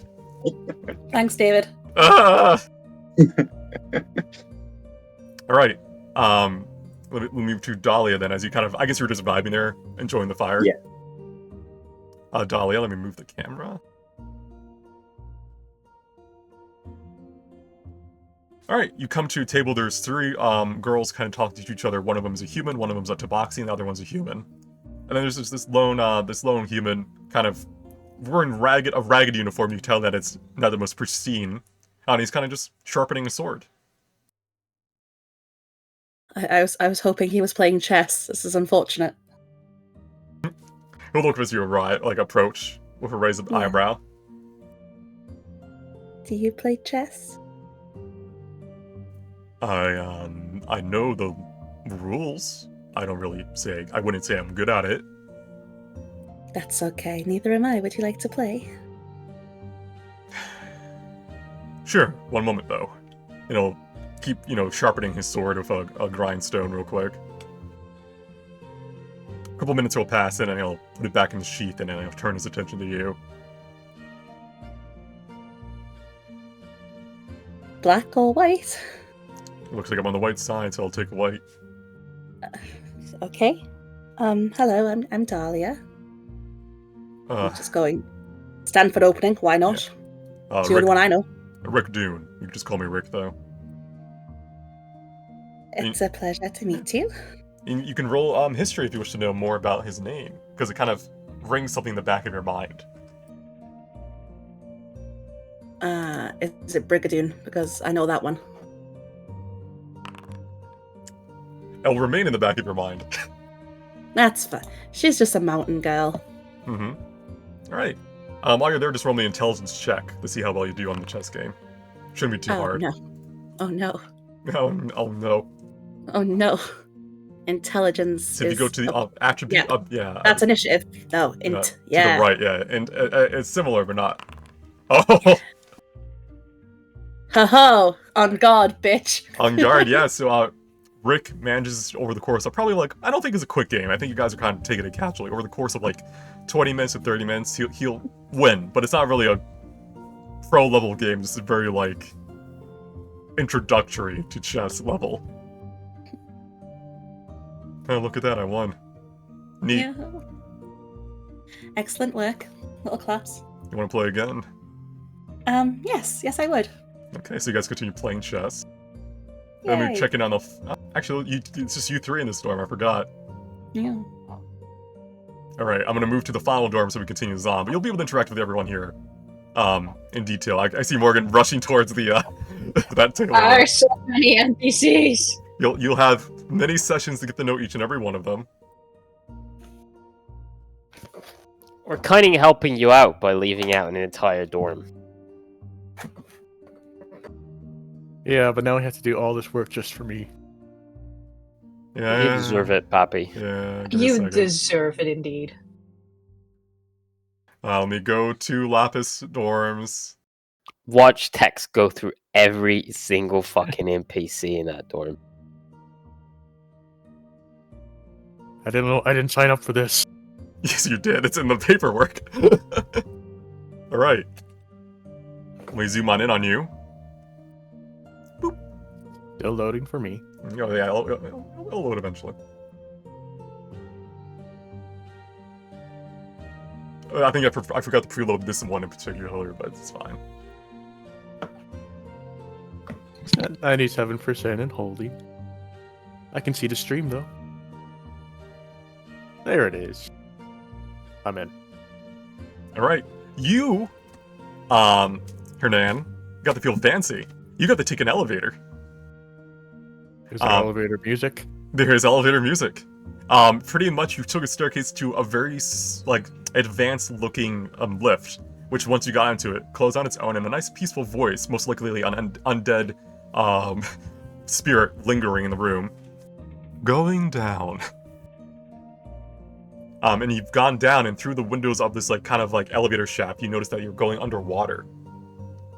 And kind of, as you get to the bottom, the door opens. Classy. There is a plaque that says, Lapis Scale Dorms.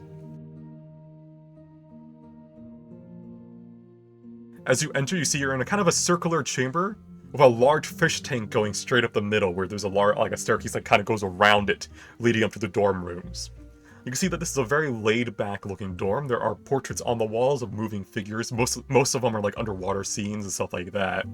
You see that there are students sitting on these little tiny cushions or couches with little hologram screens for tables, kind of relaxing and kind of enjoying the vibe. Looks down, looks up. There's no other class ones. Oh, disappointing, but I go check out the Malesi. Alright, as you approach, you can see that there is a Goliath girl, a Tiefling girl, and a Myalesi girl kind of sitting around getting to know each other. As you approach, the Myalesi kind of shivers a bit, but the Goliath turns to look at you, and so does the Tiefling. The Goliath is first to talk, though. Hey there. Oh, sorry, I don't know why I went down low. Hey there. Don't know you. Name's Frida. She'll offer you a relatively large hand. He looks at the hand. He shakes it, but when he puts it back, he kind of wipes it on his pants subtly. Oh, good evening. I'm Haran.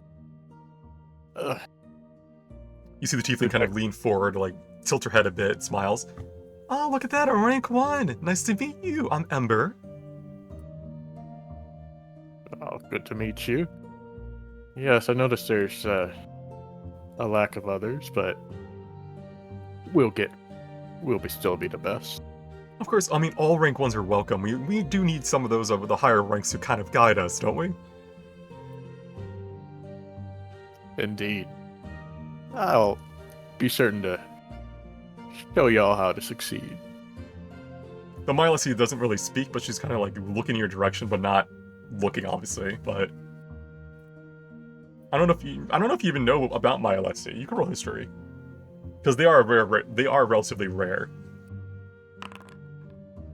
Okay, you'll know all of the Myalesi and how they can they see and feel feelings more than sight. I don't think I've ever met someone like you before. She'll kind of recoil a bit as you approach. No, oh, Is that's rude. Is that how you greet people? It's kind of rude.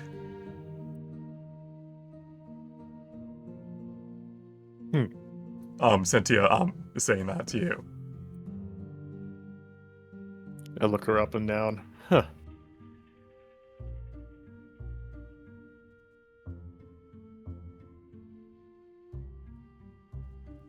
Did you do anything else, or just kind of staring out? No. He doesn't have a really good feel for this, and there's no other class 1. I think everyone's a little below him. You can tell that she definitely does not seem to enjoy your presence. She's kind of finding you you off-putting more than the others have. Well, I trust y'all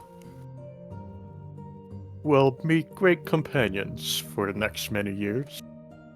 Of course. Are you going now? Ember's kind of waving. Yep. See you around. All right, Tex, you can interact with one more group. Oh, good. No, boy. One more group. Oh, thank goodness. Okay. Oh, so you can't go up that way to follow the arrow. if you wanted to go up to your dorm, but yeah. Let's go to Fang. Alright, you see... one moment. He's not a tabaxi, you can tell because he doesn't have as many feline features. You seem to think he is a shifter, which is a race of people that can embody animalistic features on a whim, for combat or for, like, mobility. He has, like, dirty red hair, and he's kind of scratching his chin a bit as he's looking at this device in front of him. It seems to be some sort of, like, not virtual reality, but, like, it's a fish tank where you can kind of generate creatures on a, like, a hologram, like, level to interact and do things. It's almost like a game, but it's like a social, like, it's like you put different types of creatures in the fish tank to see how they kind of interact with each other, and he's kind of messing around with it. Huh. What is this? I've never seen something like this before. Jeez, you just snuck up on me. Well, regardless, what is this thing? Oh, it's aquarium simulator. It's never saw one before, but I've heard about them. You know, Neagalla has all the best tech. I don't really see this where I come from, but it's been fun. So you just put in different settings for the creatures here. For instance, I gave this one cannibalism, and it's been surviving well. Although there are some fish that are trying to consume it now, but that's not good. Where are my manners? Sorry. He'll rub his hand on his shirt, reach over there to give you a handshake. Name is Fang. Oh yeah, I am Haran. And I'll shake your hand, and like before, when he's not looking, I just kind of rub the hand like I'm getting rid of some dirt. Did you want to have some time with it? There's another one across the room. I don't mind moving if this is the one you wanted. There's another one? Yeah. Oh.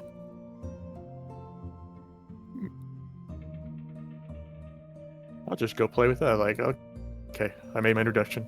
All right, you play pretty much this world's version of a video game. Scientific video game. Pew pew. All right. Let me go to the calendar and move you guys to the 2nd of Golden Leaf. Wait, what about the Phoenix? Aw. How dare you? Aww. So mean. I'm so sorry, David. We don't get to see any of it. I warned him. I warned him. How could this happen to me? Give us a little tour. Go on. He should have made the roles private and just put us where he wanted us to go. No, That's what he should have that done. defeats the purpose of rolling. You could have given us just personality quizzes and then just dumped Well, keep in mind it's not supposed like the sorting hat like. I want randomly sorting. I yeah. want to avoid it being based on that exact cliche. So this. Random's fine. We're not getting sued. It's not happening. Fine. 1 second. Do I have any good ambient music? Because I forgot to get all my songs ready.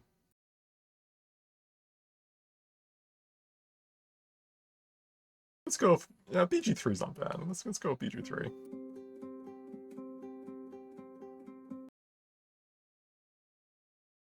Let's go with BG3 too. There we go.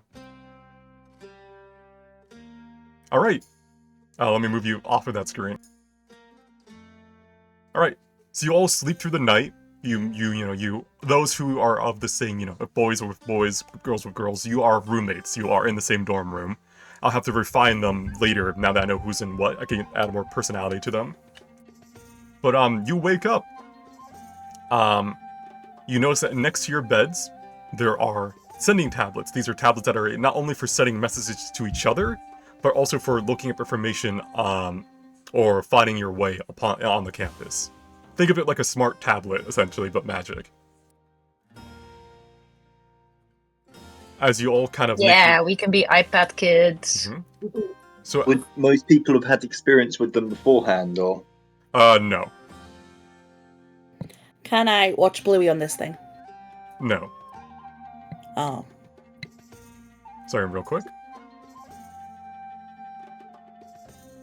So, just moving you guys here because in the morning you do have your breakfast, but since we only have like 40-something minutes left, I want to move it along a little bit. Well, you'll have more breakfast scenes, so don't you worry, you'll have breakfast RP at some point. But you know that for your first session, the goal is to follow the symbols on your sending tablet to find the lecture hall. So as you kind of leave your the dining hall after having breakfast, you kind of pull out your sending tablet and you can see that there are several buttons to hit. And as you kind of play around with them, because none of you have like negative intelligence or anything, you figure out that pointing the little tiny triangle conjures forth a floating like hologram arrow, similar to how your wristband worked on the train. And it's pointing currently to the west. I'm still loading. Are you? Somehow. You already have this map loaded though, unless you reset your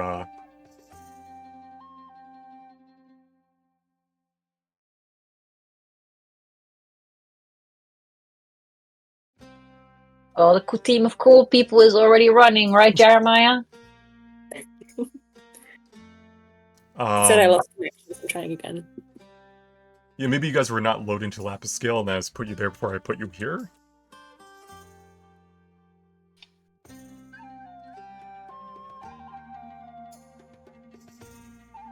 Wait, how are they there already? Warp speed. What? Alright, I guess while you guys load in, I'll be back in like a minute or two, so if you were having issues, try rejoining. But I'll be right back. No problem. I'll be right back as well. I'm gonna get lemonade. I just got a grey screen. This is not nice. Let me in. Let me in. I will be right back. Now the password doesn't work either.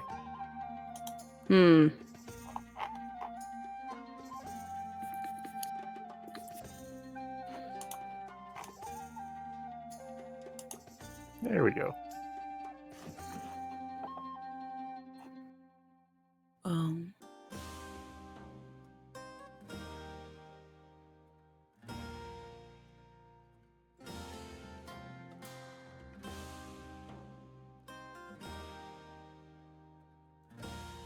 I'm on 99%. I'm getting cooked. It's awful.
I return. Hello? I'm still stuck on 99% loading. I've refreshed it. How dare you?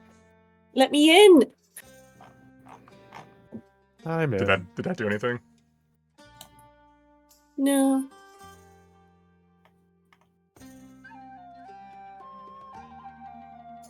Rejoin? I kicked you. I already have. Maybe this will fix it.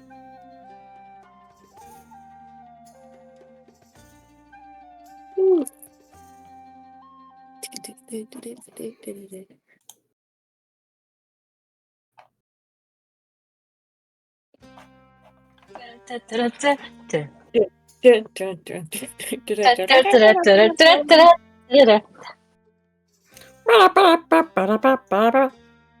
Wait, that's Nintendo. Wait, no, Nintendo really hates DMC. Don't do it. No. Just hear a gunshot and Oh. random just doesn't talk again. Oh, I really liked him. No more D&D, only death. That's what the Nani? second B stands for. Just wait till we start singing the Disney theme song. The what? Some Disney. Disney theme song. No, wait. Dun, dun, dun, dun, dun. I can show you the world. Unless you're on Kelly's screen, in which case, no, I can't. I'm squinting at me my in. screen as Kelly's loading, but she's not... I mean, she hasn't loaded Okay. the other map yet, so that's good. I mean, she should be loading this map.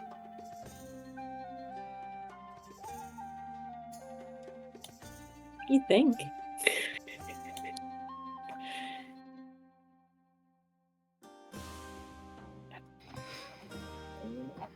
Pokes Kelly with a stick. Come on, do something. Come on. Oh, 61, 62, 63. Oh, she counting. If this fails, then I need to... I don't know. My upload's fine. I'm at 300 currently. I'm zooming. I got stuck at 99% again.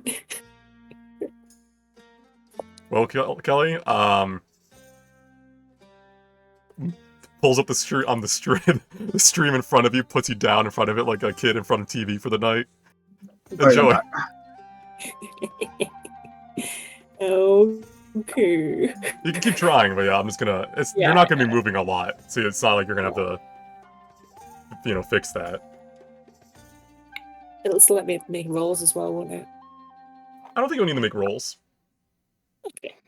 Unless there's something you need to know, but 1 second. I just start a fight. Alright, as you guys get to this part of the, wait, let me make sure everyone's back, actually. If you're back, sound off in the least annoying way possible, but also enough that I hear you. Hello.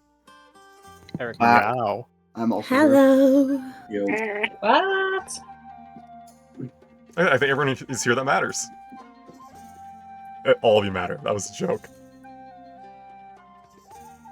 I'm still offended. Thanks, Dad. I was dramatically trying to figure out who wasn't here, so who I could bully. Alright, Philia leads the way, following her little, notepad. Come on, hurry up! You may have to click and drag yourself into the room. I'm You going to enter... be late. Philia, you lead everyone into a lecture hall that is slowly filling up with other first-year students. A familiar face stands near the teacher's desk. Ronem gives you all a friendly wave as you enter, before returning her attention to a tablet before her. So yeah, take your seats. AK, everyone take a seat, and then Philia gets the last one. Oh, is any of Team Blonde here?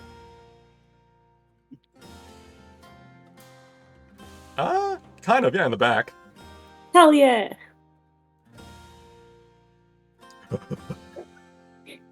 Pushes Ermi out of the way. Amy, Babs. take a seat. You must argue that Ermi is also blonde. Yeah, Team Blonde. The blondest, to be honest. Alright, let me, say what, each student does as you sit down, and then I'll continue. Kel, as you sit down, you notice that the Dragonborn from, your dorm is sitting up before you. And to your left and right are two gentlemen, you haven't seen before. One of them, is a tanned human. He has... You would know this. He seems to have some sort of wand that's a shield. It's definitely a more martial-focused device, but it's more about protection than offense. And as you kind of turn to your left, you see a very I can't pronounce it, fucking hell, my words. Very gender-neutral looking individual sitting to your left, leaning on their arm a bit, kind of gives you a smile and a wave.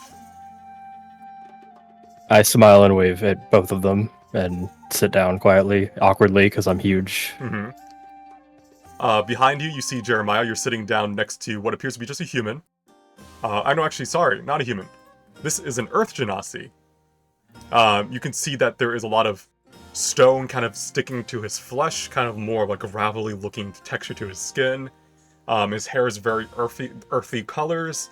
And he just seems to be more sturdy looking. And he kind of perks up as you sit down next to him because he sees that you are an Air Genasi. Oh, hey. Nice to meet you, Ambrosio. He'll offer you his grainy hand. I'll take it and shake it and probably not be able to hold up to their grip. Yeah, okay, it's like very dominating grip. Probably not intentional, but... Jeremiah. Nice to meet you. Sorry, I'm just excited. I thought I was the only Genasi this year. Yeah, I haven't met any others ever, really. Oh, here you are. He'll do a little pose, flex his arms a bit. Moving on. Philia and Ermi, as you sit down, you're sitting next to Fulfell, Eden Light, who recognizes you two because you're from the same house, and she'll give you a faint little smile and wave. Good morning. Did he sleep well? So well, but I need to talk to someone about, the bedding, because it's so boring. I mean, I told them I'm going to bring my pink stuff, and they said, no, you have to use the regulated. So dull in there. Ermi looks dead. Ermi's still basically asleep. Oh, is he? Are they okay? I don't know. I think maybe he just needs more coffee. He had a lot on the train. Are you supposed to be giving... No, I guess they're... I don't know much about Parvins. I don't know if they can have coffee. I have no idea. Should we ask someone? While you're speaking, he is slowly curling up in his chair and trying not to doze off. I'll take notes for him in case he falls asleep, and we'll talk to him later, maybe. Sure. Also, about your room, I think they're letting you customize it. You just have to move things in. I'm gonna bring so many trunks. I'm pretty sure you guys are roommates too, because you're, yeah. I'm gonna decorate for all of us. You guys are gonna love it. Moving across the way to Hernan and Asterius. Asterius, you're sitting next to, Razira, who you probably introduced yourself to last, yeah. And she'll just give you, she does that weird thing where old divination wizards do, obviously, where they kind of already know what's gonna happen in a vague way. So she was like, she doesn't react to you sitting down. And I like to imagine you're kind of looking for a clue or something, you already notice that she's passing you one. Yeah. Just give it a nod and sit down. Hernan, she doesn't have time to speak to you right now, but she'll see that you're rank 1 as well. See that you're a Dragonborn, which are a very exclusive race too. And kind of just, also, I'll obviously give you a wave. And saying hi. Who did? The gnome to your right. Ah.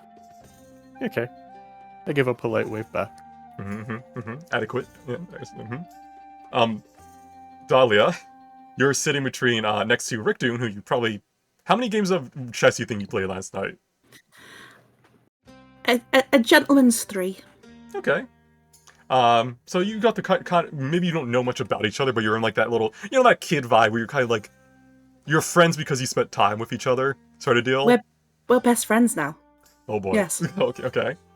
I mean, there's Frida, who I think you just met, who is She's about the same size as Kel. Very tall girl, very bulky, big bones, but muscular, very well built. Anyone who knows about Goliaths, because they're relatively common here, they're mostly seen outside of the cities, because that's more of like where they thrive. But they're a very sturdy race. I like her. She seems like she has a lot of constitution. She looks down at you, raises an eyebrow, and kind of says, "Girl, are you okay? You look like you're about to pass out." I have had a lot of poison the past week, but once it's out my system, I'll be wonderful. Do you eat meat? No, well, yes and no. She reaches into a bag and pulls out some very fine jerky. Thank you. Would you like a muffin? They are a day old, but they are still good. I'll never sit near the food. Hand it over. Excellent. Already taking your lunch money. This is can I perception check with disadvantage to see if I notice the jerky? You can smell it. I'll give it to you for free. Okay. He will perk up a little bit at that and kind of like look over at what clearly. You're like leaning over the railing and all your back feet looking over the railing.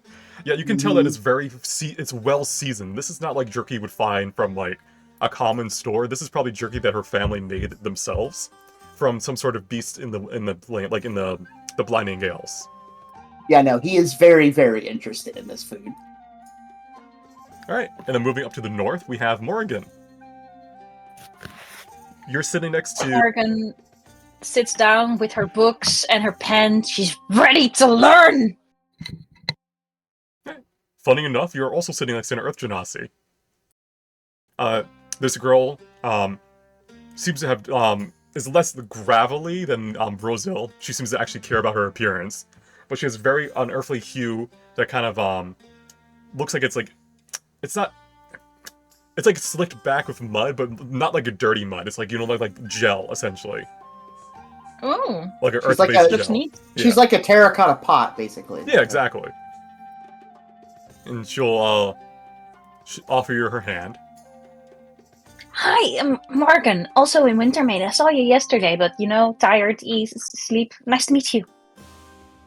It's okay. I'm Gleam. Nice to meet you too. You have such a pretty skin color. Wow! The most fancy pots I've ever seen. Comes being an Urchinasi. Oh. Kind of, does a little tiny, dramatic pose for you, so you can kind of take her all in. To the right, you kind of see... Clap. Yeah, to the right, you kind of see Gene kind of roll his eyes a bit as he's taking notes already, just getting ready for, the class. Morgan ignores Jean, but also internally sizes up because she is very inattentive, but once she decides to study, she studies. She really wants to do this really well. She sees an rival in studying and bookishness. All right. Let me change the music again. Army is going to definitely at this point he's had enough. He's just gonna sneak over here and just kind of poke at her, probably her calf muscle, and just be like, "Hey, the jerky smells really good." She'll lean over. She's sitting down with still towers over you, looks down at you. Oh hey, kind of small for Tabaxi. No, wait, I think I know you're a Parvin. Mm-hmm. Had some of you. Your in jerky the clan. smells. Your smells better than anything that I've seen at the school. I would like some, please. Better. My mom made it for me. Sure, why not? She'll reach into the bag, pull out a long strip of the jerky, and hand it over to you. He's gonna look at her and be like, "You've made a friend for life." He's gonna go back. I will die for you. Go back to the seat. All right. Let me zoom the screen out a bit.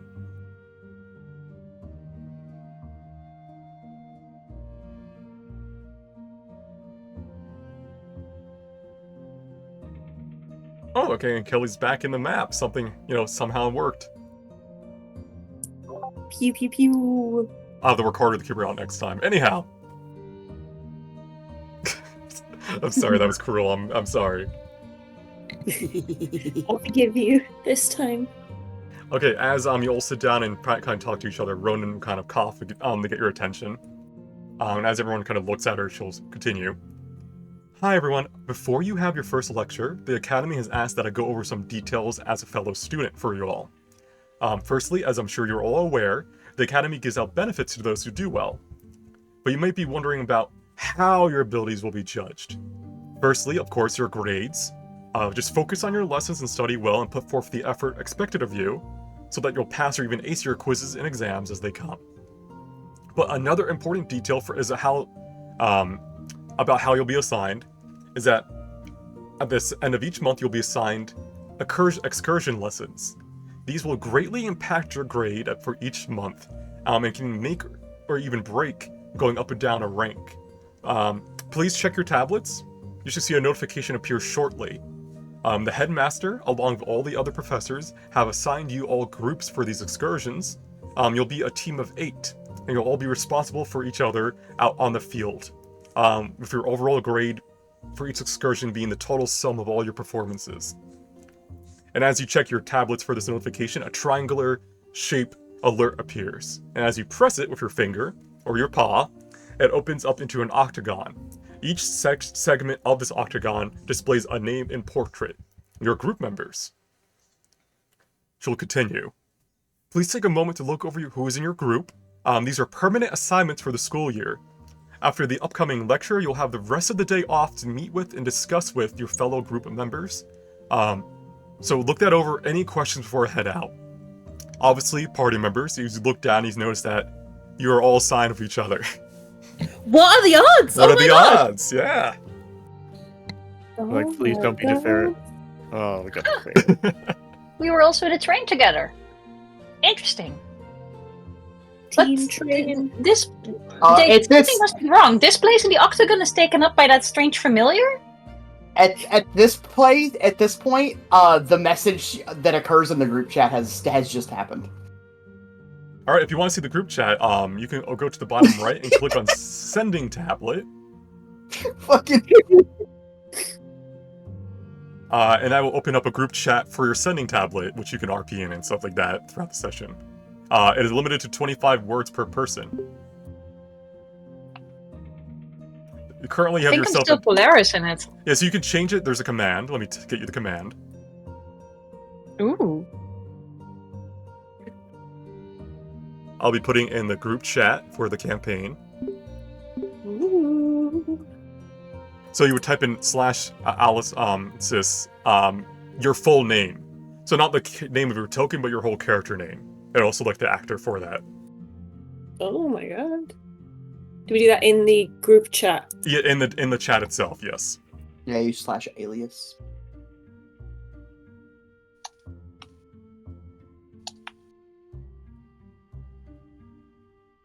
I'll let you play around for that for a bit. And if you want to delete things, I think you right-click them. Yes. Closest restroom rate. This is the search engine. Gotcha. I need to figure out a way. I think I can have it always open. So I need to work on having that open for the stream point of view, so it'll be in the upper right or something, as like a little tiny like text notification. But for now, this is all for your eyes. As you can see, you're limited to 25 words per sentence, because that's how the sending spell works. You can't type more than 25. What's my actor name? Philia Lily Ambrose? With the quotation marks. Probably. You only have to do it once you set it. If you combine all the words, that is a good point. Please don't do that. I think you're breaking the system at that point. I think you're breaking the game. I just wanted to test. Yeah. I think I can limit you to characters too, but I don't. It doesn't really make sense.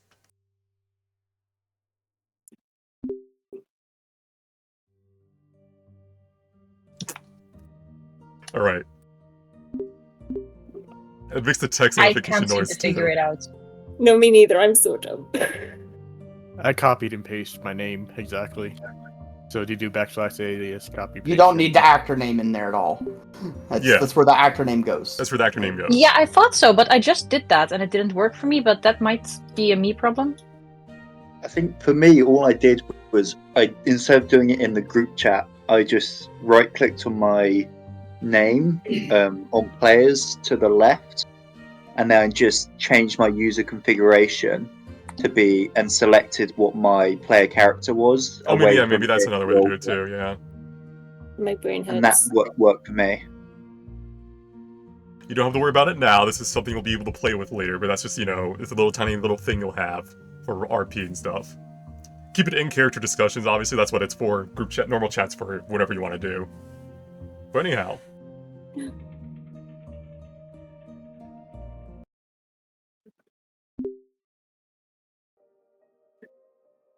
Did it. As you guys are all chatting with each other, Ronan has gone around answering questions and has finally left.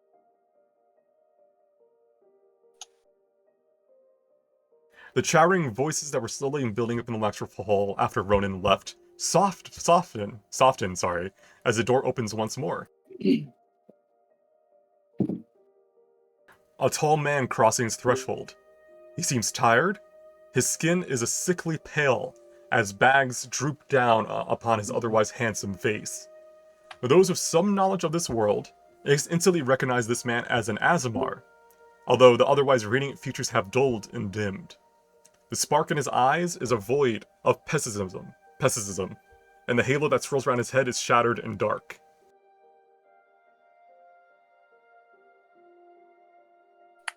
He places dozens of tablets down upon the desk before him and then turns to speak to you all in a controlled, bored voice. Welcome to Introduction to Magical Theory. I am Professor Bernal. The purpose of this course is to teach you the core factors related to magic and how we interact with them when we cast our spells. This is a mostly theoretical course. It will be up to you to follow along to the best of your abilities. He waves his hand over the desk's orb, conjuring forth a floating screen of text, ritual symbols, and terms you have yet to learn. He adjusts his tie, loosening it slightly as he manipulates the text with his hand. Let us start with what is magic. As you have all learned thus far from your daily lives and studying, magic is manipulating pure aether into a new form.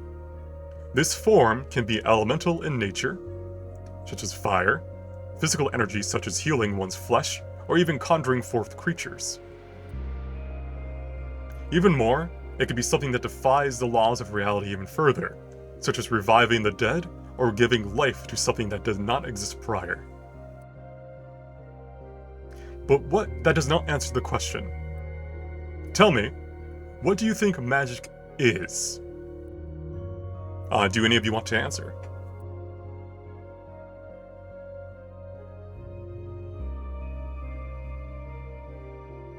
Is this a player question, or can we roll maybe intelligence? This is a in-character player question. Don't roll for just what you think as your character would think.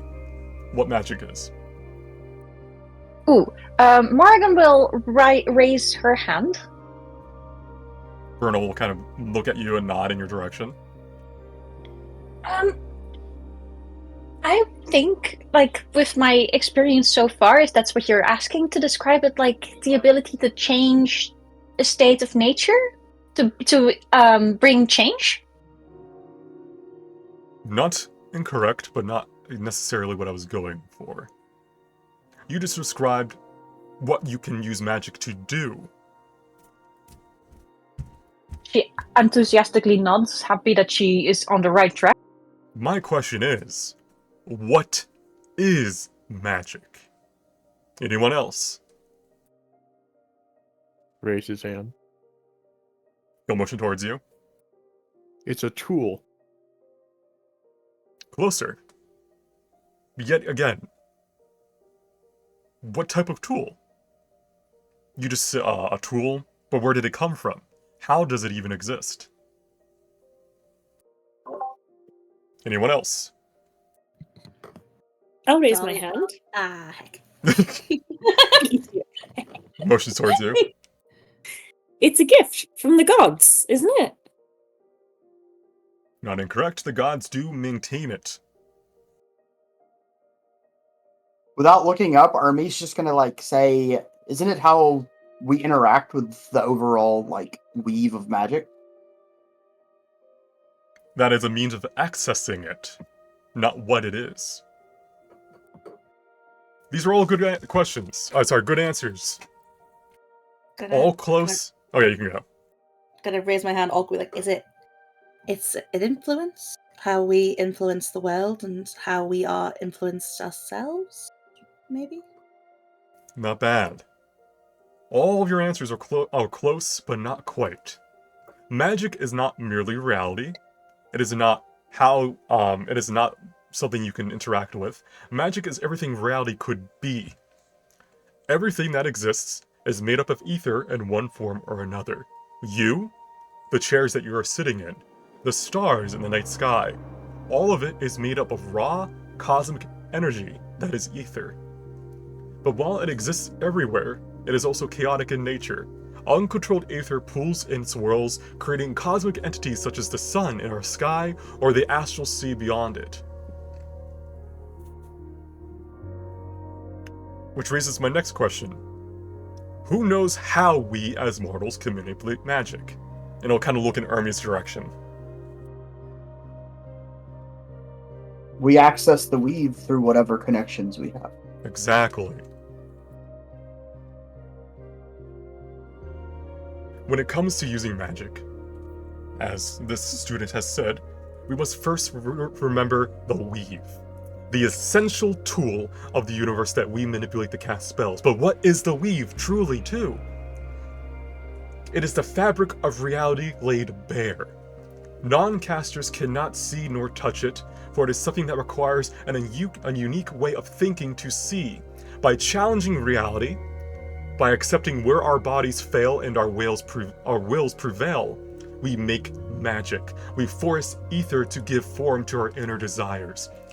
While many can learn to do this, such as those who call themselves wizards, some are born with the innate potential to will the weave on a whim, while others still can be granted the ability to do this by otherworldly creatures such as the gods or other outsiders. But even then, the weave is merely the tool. He'll glance over at Hernan, because you said it was a tool. Fate has granted us a sort of rule set the universe created initially to that the gods maintain. Specifically the three gods of magic. Does anyone know who they are? He'll look around the room. You'll see Ermi say, with like basically yawning it without even looking at the professor. He's just going to say Nahanir. He's one of them. Nanir is one of them. Anyone else know another one of them?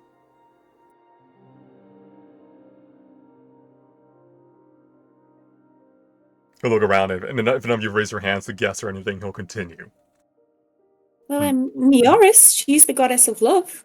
Does she provide magic? While some could argue that love is magic, no. Of course. The three gods of Morrigan magic. raises her Yeah. hands. Mhm.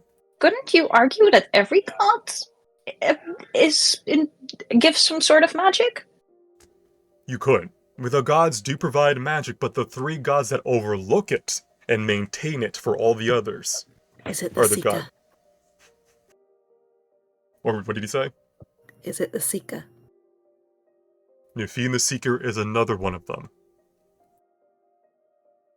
The three gods of magic are Nanir the Winged Dreamer, Erare the Heritage, and Nefine the Seeker, who all oversee the weave's condition over our world. They are the gods that maintain the weave so others can use it. We know for certain that it is born from their combined effort to protect our humble spear from being washed over by primeval energy.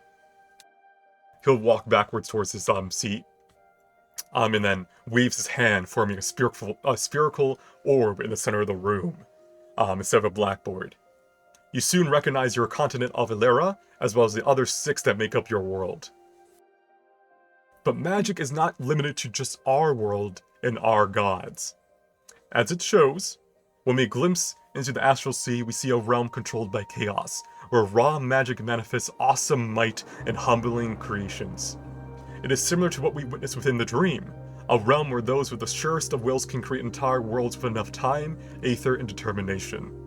However, such creatures capable of these abilities are often limited to godhood, which comes with its own set of limitations. But we'll discuss that in another lecture. At the end of it all, aether exists, and we only have theories about where it first came from. One such theory is that some greater cosmic entities that existed long ago wrote out all that is and forever shall be. Others think that it is a collective power conjured forth by the wills of all worlds, perhaps even a role that only the gods can ever truly know. Regardless, we know one thing for certain. Without the weave, we would be unable to control aether. It would become lawless, powerful energy that would rival the gods and allow any and all thoughts to manifest as reality, crashing down the barriers between dream and reality. I want to end the lecture here with a question for all of you to think about for our next lesson next week. What is your own thoughts on how magic and aether came to be? I look forward to all your answers next time we meet. And he'll kind of snap his finger, close the little spear up, pack his things, and kind of just leave the room. He loses his energy and goes back to being very depressed and tired. Oh.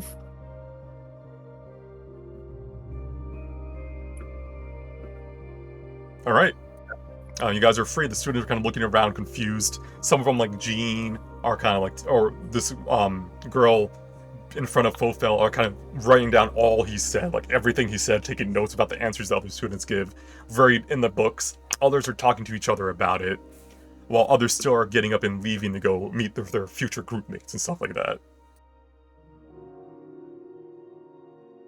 Morgan's team still writing things down and making notes on what type of books to read.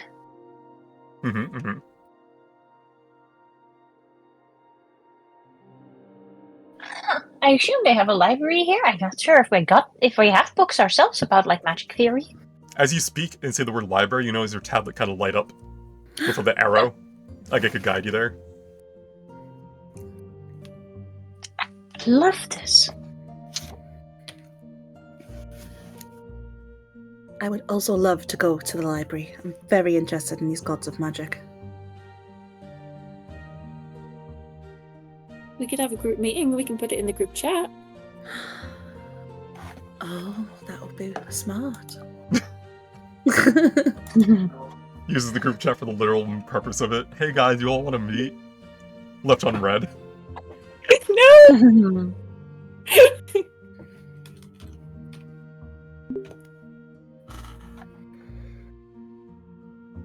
You see?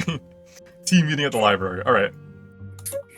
So you can all leave the room. The library is actually, there's a small library on this map you can all go to. It's more cozy.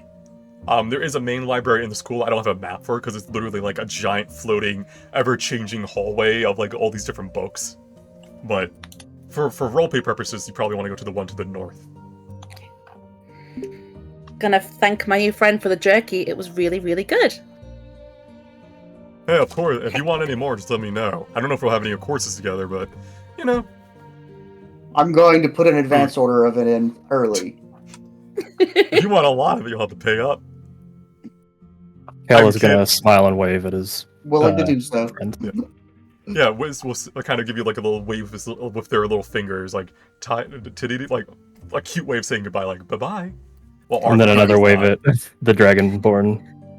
Yeah, the Dragonborn will see surprise that you interacted, will kind of just give a half-baked wave back, like surprised. Do I see the 5 badge on this? Yeah, it's meant to be 4, but they didn't have a 4, so I had to do this. Oh, okay. Yeah, as you kind of watch, you'll see a goblin girl sitting next to another one, who seems very like energized, almost the same energy as you, and then will look at you and say something in Goblin. Do you know Goblin? Do I know Goblin? I don't think I do. I You think I do. chose Dragon. Did I pick Goblin over Dragonborn? I think I did, you right? did. You picked Goblin over Dragonborn. Those who know Goblin will understand Gex saying. I can speak. Yeah, you two will understand. Bye, have fun. See you next lesson. He would respond in kind. Cal would say the same, yeah. Yeah, she's kind of standing on her chair. It's adorable. Bye, Rick. See you at the dorm. Yeah. Take care. Can't move my character. There we go. West out. Sorry, am I on your way? No. Let's go to the library, Morrigan. I'm kidnapping Asterios. Oh yeah. Unless you wanted to talk to anyone, Asterios. No, I'm good. See you guys. We're gonna see if we can read more about the theory, because Mr. Bernal seems very person on the details. Oh, he's giving Professor Turo.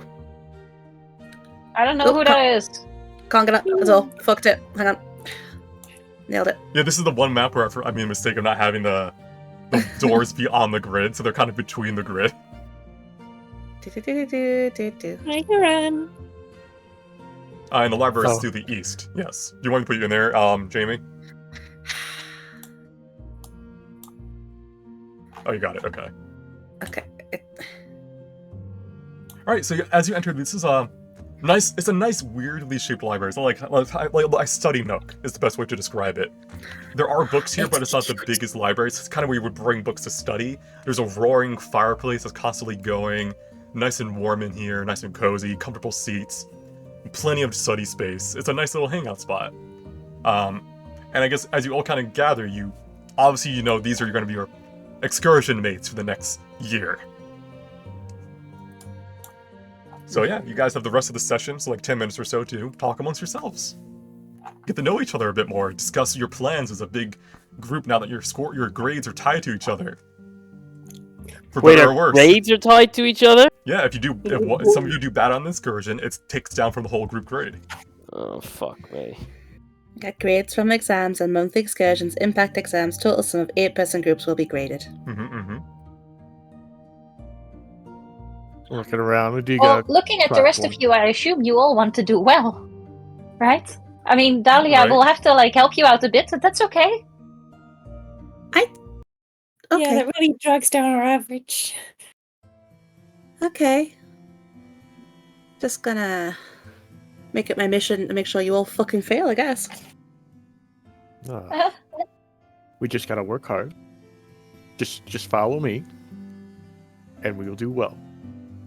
Follow you where? Oh, God.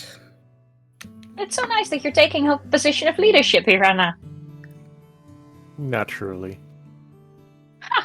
So, grab a book, start to learn something. This man, you are getting completely ignored by Ermi. He is getting close to the fire and going to sleep. Oh, that's okay. I don't consider Ernie a person.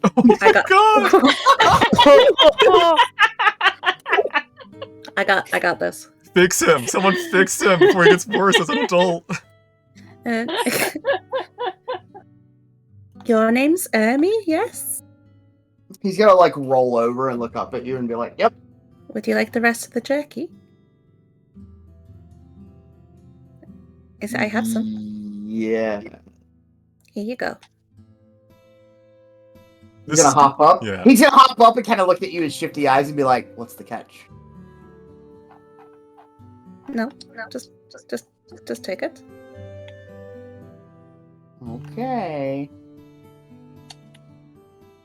All right, Ermi, as you know from past experience eating this is good jerky. This is Yeah, that's why I it's not agreed to it. Yeah, it's like jerky that modern day jerky, the ones that's still kind of wet, not crunchy dry, but that has some sort of still taste to it. Oh yeah, no, he is going to be buying this by the 5 to 10 pound bags. You ask your parents for money, they're like, "What do you need money for?" And you just say jerky, and they're like, "Okay, here."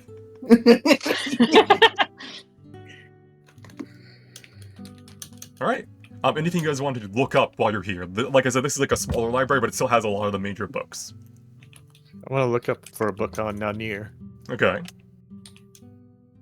Yeah, Morgan's going to see whether there was a suggested reading list. She's meticulous about this.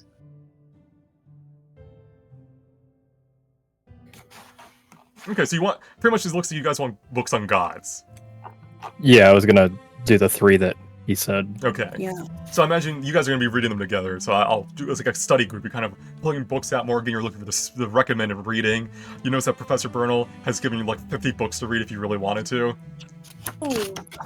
Which is Once more you than, get a once you get a good stack of them going, Ermi will show up. But till then, we're not messing with it. All right.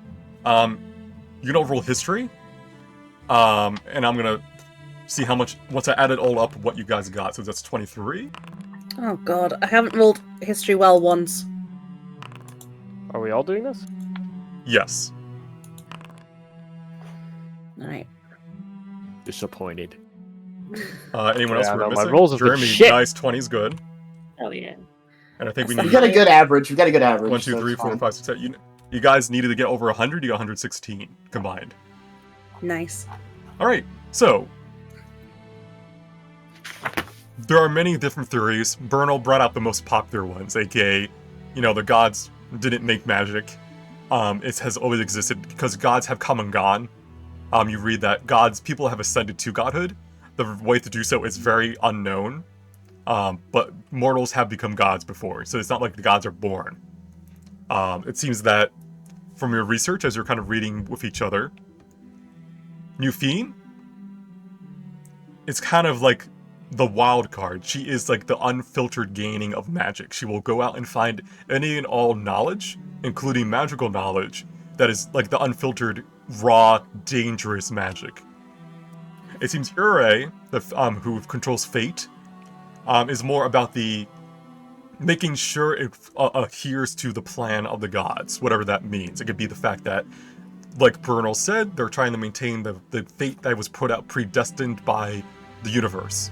Or it could be how they want to make sure it doesn't cause untold damage to the world. It's unclear. It's just theory. And then you have Nanir the Dreamer, who is in charge of seeing that magic does not become, ironically, like the dream. That magic is not something that will become unspiraling out of control, that the weave does not break down. More on Nanir, it seems that it's uncertain if Nanir physically lives inside the planet or her spirit lives inside the planet. Because it is known that she is a god that appears in an astral form. Let's see, anything else? That seems to be what you would find from like a brief study of like these books and tomes. Are there any questions in particular you guys wish to look into other than like that generic stuff? What's the earliest recording of magic? That is not a tome you could find here in this library, but from some readings, it depends. The beginning of this calendar is year 0, so 1,400 years ago. When the elves arrived, they brought with them spirit magic. So it seems that magic can come and go. Or at least, something needs to occur to bring some schools of magic back. Summoning creatures to fight for you, only exists because the elves came to this continent. So you could, based on that rough knowledge, that's what you could make out. Like, you could make theories based off of that.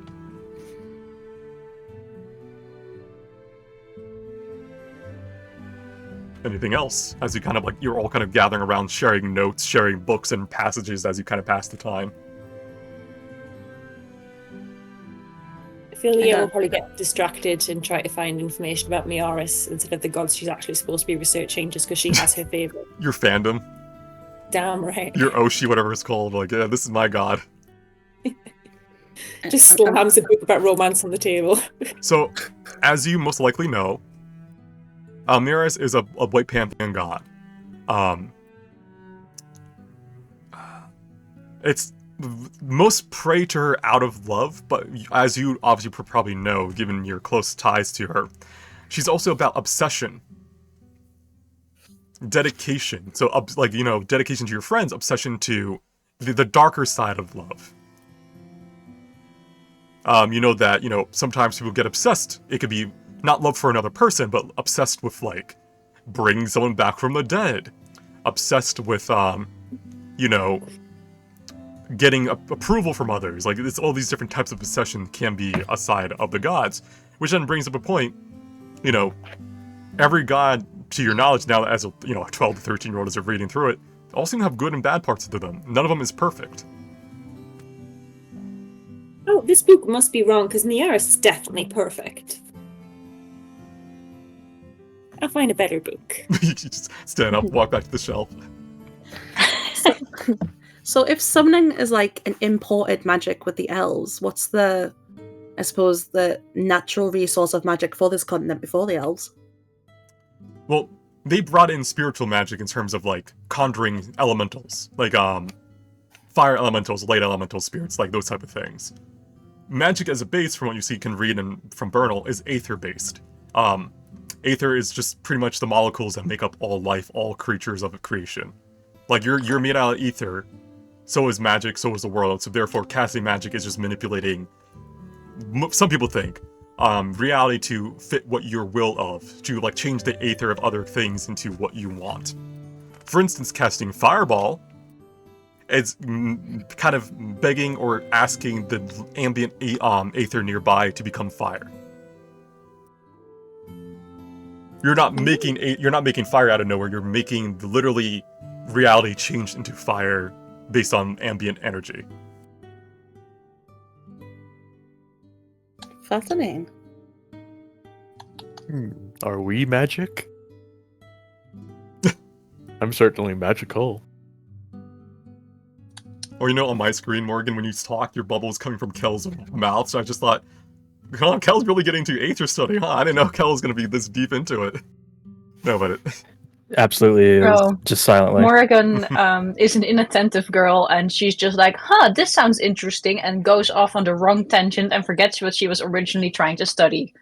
There is a list that she kept, that's why she tries to do it well, but nope. Alright, as you guys kind of get into like late noon, maybe like 2 or 3 p.m., one moment, as we kind of near the end of the session.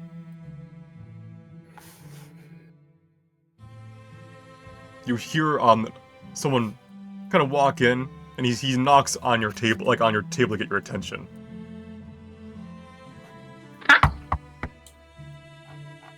Yeah, you're didn't mean to startle you. You're excursion group C, I take it.